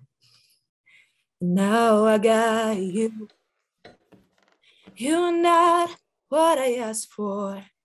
If I'm honest, I know I will give it all back for a chance to start over and rewrite an ending or two for that girl that I knew who was reckless just enough, who gets hurt but who learns how to toughen up when she's bruised and get used by a man who can't love.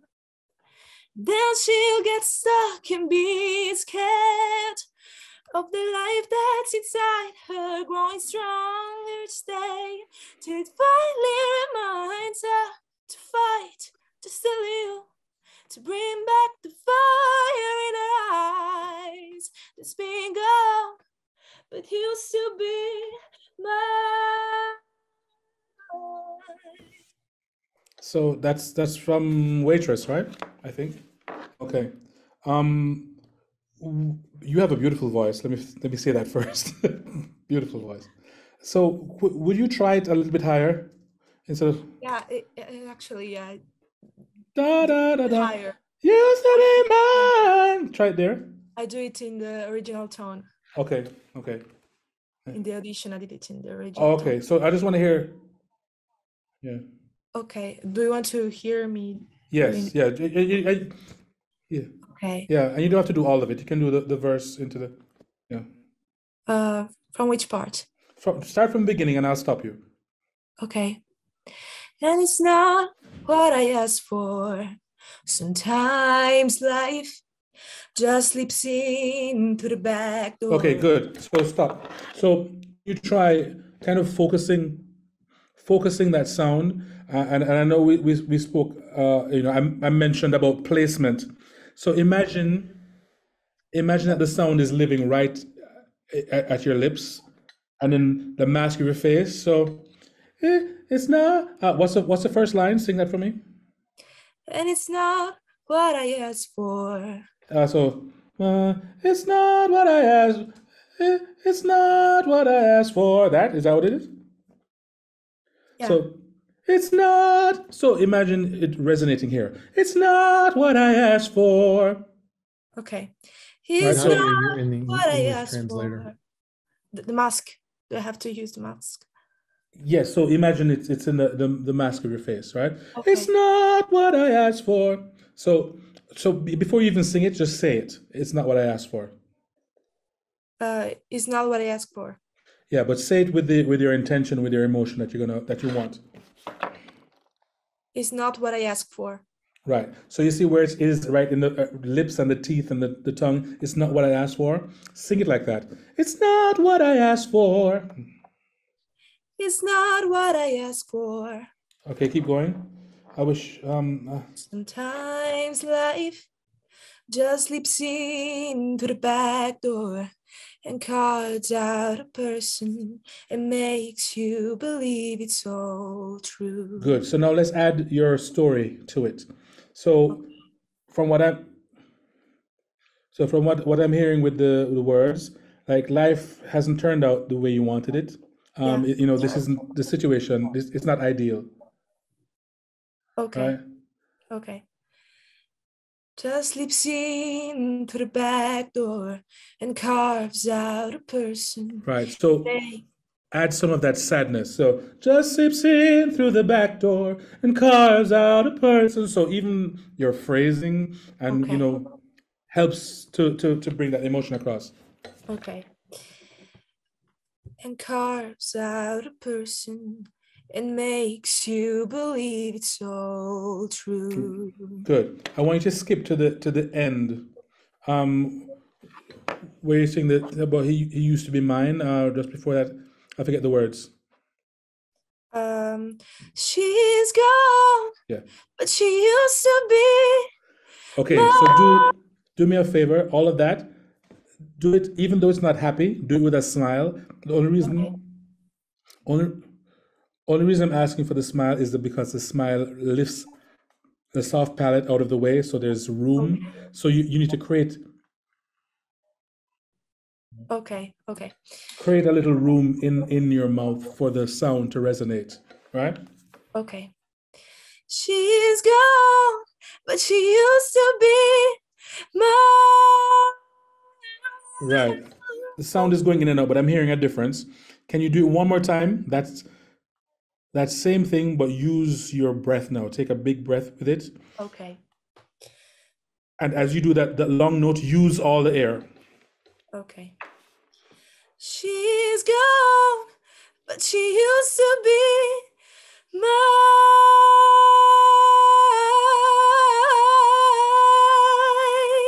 Yeah, exactly. I hear a difference. Did you hear it? Did you feel a difference with what you did? Yeah, I did. Yes. Yeah, good. So just a couple of things you can do in terms of your approach to it and how you build the energy and have that energy be communicated to the audience. Okay. Okay, good. Thank you. Thank you very much. Thank you so much. Yeah. That was super cool. Yeah, Awesome. man. Good job. Thank you so much, Lara. Yeah. Applause. Again, another brave one. Thank you. Thank you, Laura. No, this is super cool. Yeah. All right. All right. Okay. And I'm going to pull Laura out here and Okay. go back and great. Yeah, Michael. Okay. Fantastic, man. Cool. So should I keep going or Yeah, let's keep going. We're at we got about wow. maybe Yeah, 2 the more time minutes, and then you can have maybe do some questions as well. Okay, cool. Yeah. All right, let me keep going. Okay, so we spoke about interpretation and we just did that. We've already spoken about tone options. Yeah, I've done that already. But let me say this on tone development as well. So developing your tone at first might be a matter of imitating your favorite artist and feeling what approach suits you best. At some point, you might realize your own unique sound wanting to come out. I would advise that you then begin exploring these different colors and warmth and harshness of your tone you might be able to produce when you explore where your tone resonates.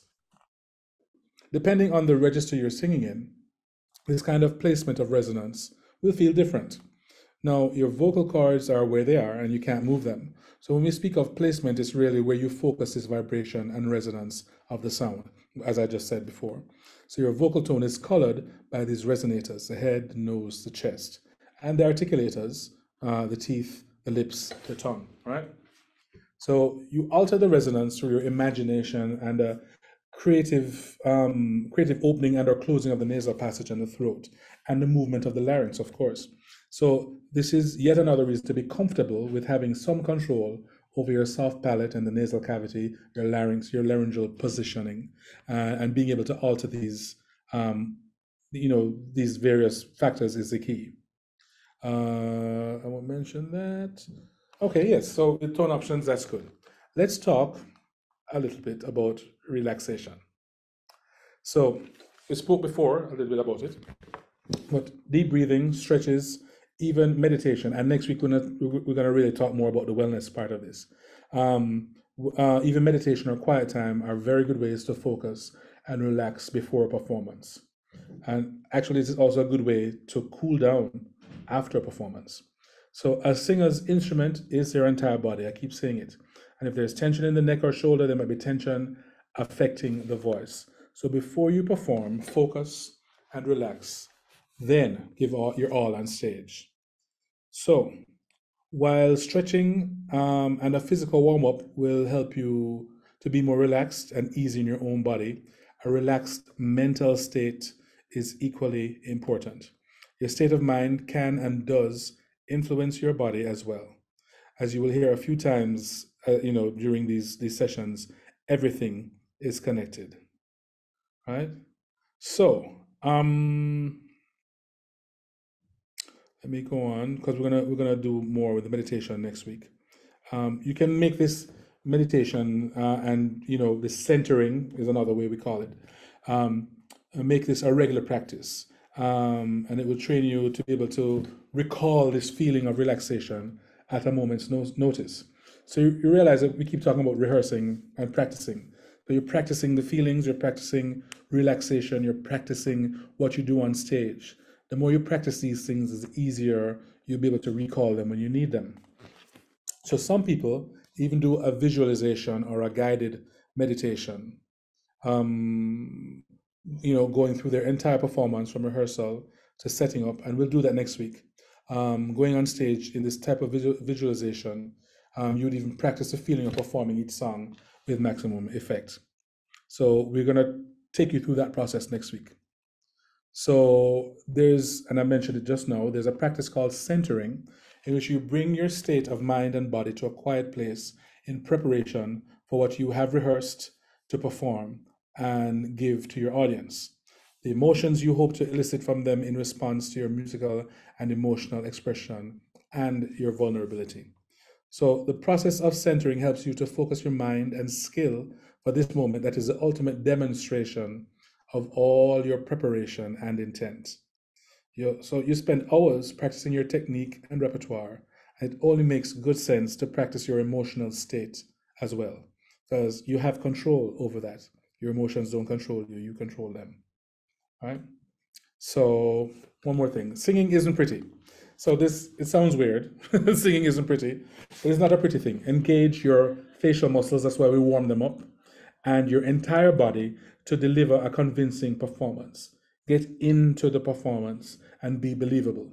Don't overdo it, open your mouth and keep those vowel shapes pure and consistent. So it's easy to mistake when you watch a music video and believe that this easygoing, effortless style of the performance you observe is the same way they are when they were in the recording studio, reaching deep and distant for impossibly high notes and soul-wrenching riffs. And this really isn't the case, right? To make these notes, to achieve those sounds with accuracy, you will most definitely have to contort your face and your lips, and at times engage the muscles in your entire body to pull it off with any kind of authenticity. Remember, as a singer, your entire body is your instrument. Everything is connected. That is also why it is so important to stretch and warm up the entire body as a vocalist, right? So the added bonus to all this contorting and the physicality is that it brings a lot of drama to the face and the body for when you're conveying this emotion to the audience. So this pulls the audience into your story and makes it believable and relatable for them. It exposes a certain amount of vulnerability. You hear these phrases over and over again because they're so important, and affords the audience a peek behind the wall of what would have otherwise been a really protective and stoic wall, because some of us are afraid to let the people in. So don't be shy or afraid. Your audience will interpret this window into your emotions, coupled with a well-planned, accurate, and professional delivery as honesty, intimacy, and at times even gravitas, weight, seriousness, as well as, and it's well worth the price of admission. Cool? Okay, so range, I think we kind of covered that. If anything, we can cover it. And then the other thing, mistakes. So we spoke about mistakes before. So mistakes happen, right? Mistakes can be the result of so many things. A lack of preparation. You could be nervous.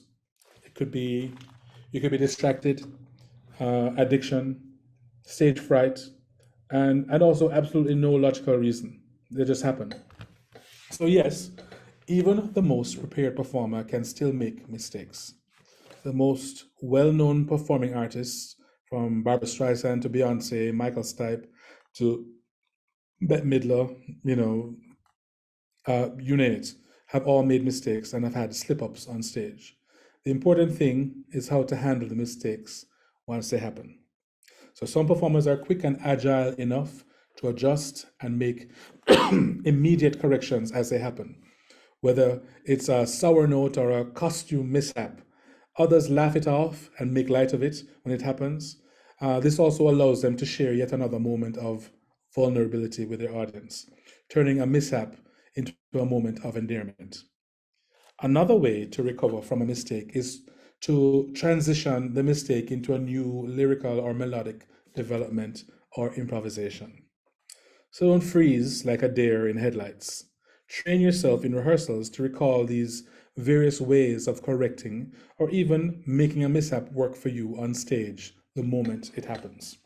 The worst thing you could do when a mishap occurs is to publicly pass the blame onto the other musicians on stage or even the crew or production team, even if they are actually at fault. It comes off as petty and unprofessional and ultimately reflects badly on you as the focus on stage. Good. So, are you ready? Right? So you want to sing, you want to experiment, you want to make noise, you want to explore, you want to try new things. So you explore your tone, your vocal effects, your range, your emotion, you're relaxed. So these are the ways you're preparing yourself to be on stage. So I think, Jason, this is a good time. We can have some questions if we need and comments. Yeah, this is now a great time. Let's take a look at the questions.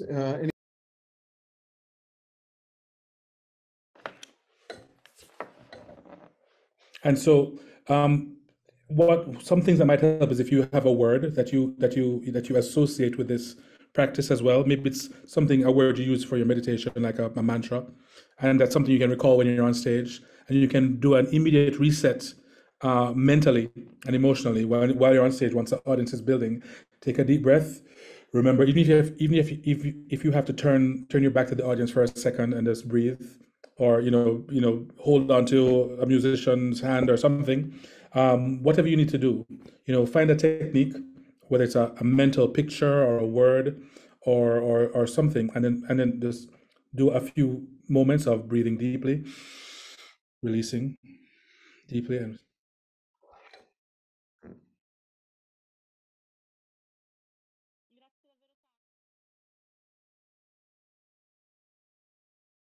okay, so that worked. She's gonna try that. She's gonna try that technique.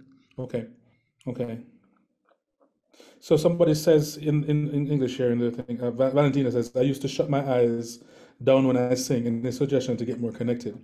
So a big thing of that, Valentina, is just to be brave and open your eyes. Find one person in the audience to connect with. It doesn't have to be everybody, because sometimes when you see a sea of people in front of you, it's hard you get overwhelmed. So look for one face.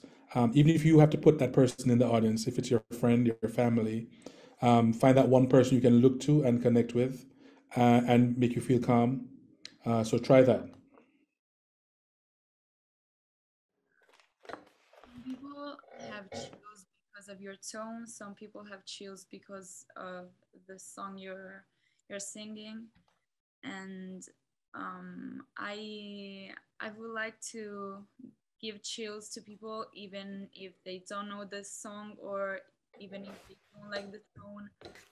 So I would like to ask you, how can I do that? So for me, that giving somebody chills or having them react in that way, again, it starts from intent, from emotion. That's where it begins. So different people, of course, will have different things that speak to them. Sometimes it's a song that means a lot to them. You have no control over that, over what your song might mean to someone or not mean, right? So you can work on two things. You can work on being consistent in how you produce that sound that you produce on stage. So so every time you go on stage, you do it that way. But part of that consistency is also the emotion. I remember once when I was doing a performance and someone, I was in rehearsal actually, and I did the song, and the person, I was actually in school, and the director of the ensemble was like, yeah, it didn't feel the way it usually felt. Put yourself back in that place, center yourself and put yourself in that moment. So there's a thing that you need to do where emotionally you need to kind of ground yourself and put yourself in that emotional place where that song resides, where the story of that song resides. Have yourself be present in that place and then deliver from that space.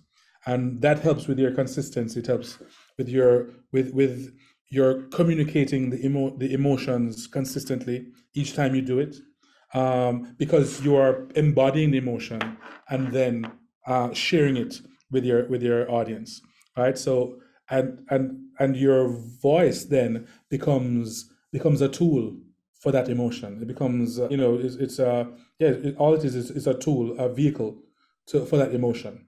Does that make sense? Yeah. Good. Totally. Like I would also like to add another thing. Like, Sure. I'm very young, so I feel like sometimes people compliment me for my age, Right. more than for my vocal skills or anything else. Mm-hmm. So I don't know when people are honest to me, or Right. they're just, complimenting me because of my age. I got you. So I have a few things to suggest. First thing is to find some people who you do trust, who will tell you the truth no matter what. So find those people and rely on them. But the people who you don't know and you're not sure of, don't dwell on that and don't be worried about that. Don't let it upset you. Don't let it affect you emotionally.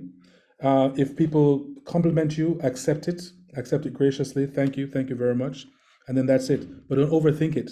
So if you need to get your advice from people, have those people around you that you can get your advice from.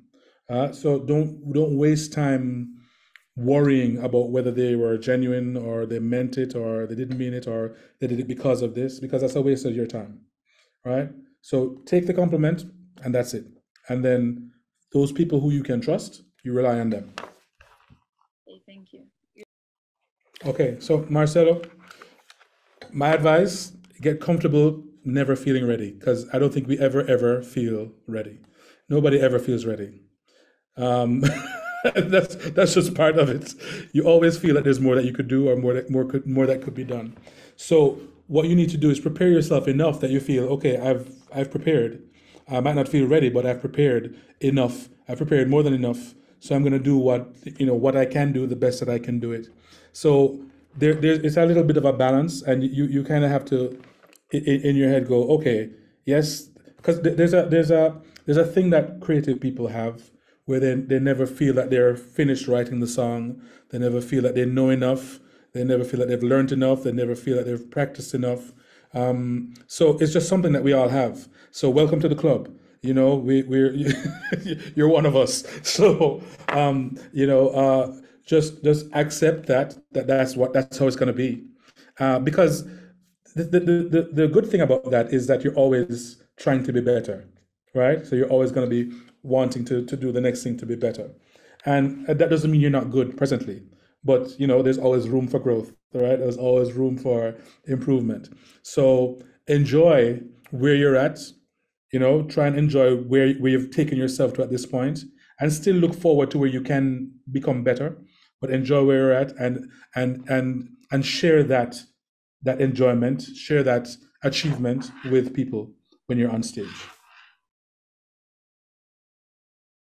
That's a great point. It's always a work in progress, and there's always some risk to performing, which is part of the excitement. It's a little bit of a test to see if you can make the magic happen. And I think, Michael, you would agree that there's only been a few times when maybe in all the performances you've done, where you've really felt that heightened level of connection with the band, with the music, and with the audience. And it's that magic that you're always trying to Yeah. Find one more time. Right. But the key though is to live in the moment. Even though you know you're going to get better, you have to live in the moment. You can't do anything about what happens next. You can't do anything about what happened before. So you have to kind of be in that moment when you're on stage or whatever. Be in the moment, enjoy it. There's times when I've been on stage, I've enjoyed the moment, and then I come off stage and I start judging what I just did, and that's not healthy either, right? So yes, it's you need to enjoy what you do, celebrate it once you've done it, and then you can get feedback and critique and fix, but be healthy about it. Don't tear yourself down. Don't become depressed afterwards, right? So just be gentle with yourself and with the people that you're working with. Great advice. You've covered a lot of ground. My goodness. So many topics. Yeah. And so much great information. I want to let everybody know that we did record this session. We will make it available. Tour Music Fest will have it up on their library, as will Berklee. And so we'll be able to share it out with everybody. But Michael, as we're closing today, any last recommendations, just on these two areas, how people are putting together a song and just sort of the vocal training aspects, anything that, main takeaways that you'd like to share? Well, the very first one again is, know yourself. Get to know yourself really well. Be comfortable with who you are, and because that precludes everything else. That's where you start. So once you've gotten to know yourself, you're comfortable with who you are, then that's where you can really discover and express your voice, your sound, the emotions, the messages, whatever you want to tell, the stories that comes from there. I don't think I need to say anything else. I think that's it. That's where you need to start. Wonderful. And ladies and gentlemen, Michael is an alum, a world traveling artist. He's a person that coaches musicians and artists for different competitions, an incredible educator. Please, Michael, remind me, what's the website people can find you? michaelshawnharris.com. There we go. michaelshawnharris.com. And obviously, you're on social media. People should definitely follow you. Yeah. Do you want to tell them a little bit about reggae online? Oh, sure. Well, So this is something super incredible that I love. Right. Yeah. So I recently started an online platform because, some of you might know or might not know, I'm Jamaican, I'm from Jamaica. And so this online platform to share and to educate people on Jamaican music and culture. So it's called Reggae Online. And I think, yes, Jason has put it in the chat. Yes, that's it. So reggaeonline.com. And so there are courses there, self-directed courses on history of reggae and of Bob Marley, on the theory of reggae. On coming up will be courses on the business, publishing and copyright stuff to do with your music, which could apply to reggae and any other style. A reggae production course is coming up, a dancehall production course, stuff to do with dancehall dance. So it's growing. Yeah, wonderful. It's just a year old. So yeah, and then you've got a book, right? Yes, right. I love your book. It's Thank you. Pocket Performance Pointers. Right. Pocket Performance Pointers. So a lot of what I shared today, that stuff is in the book as well. It's on Amazon, and it's on Audible as well, an audiobook, and on Kindle. Yeah. So this has been wonderful. And ladies and gentlemen, again, this is just day 2 of 4 Berklee Masterclasses with Tour Music Fest. Thank you for being here. For those of you that have not signed up for Michael's next session, that's going to be next week on Wednesday, here's the link. And, please join us here. Tell your friends. If you're a teacher, please tell your students to come and join us as well. It's a great opportunity for us to connect. And we're working to make this an interactive engagement. So as you saw today, Michael was able to have some people do some warm-up exercises, do some vocal coaching. And then after Michael's session on Wednesday of next week, we have a very special session with 2 more incredible artists. Valerie Orth from our songwriting department is going to talk about the production for songwriters, how you work on production of your songs, and then sort of the life cycle of a song from the creation all the way to how it gets to market. And then Toki Wright is our chair of professional music at Berklee. And he's an award-winning artist, rapper, and producer and spoken word artist. And he's going to come and talk about just professional musicianship in general, and just some of the questions people had about like building an audience. How do you build an audience? Especially today with our audience being everywhere and nowhere at the same time. But Michael, thank you for today. Nadia, thank you as well for being incredible in supporting us and doing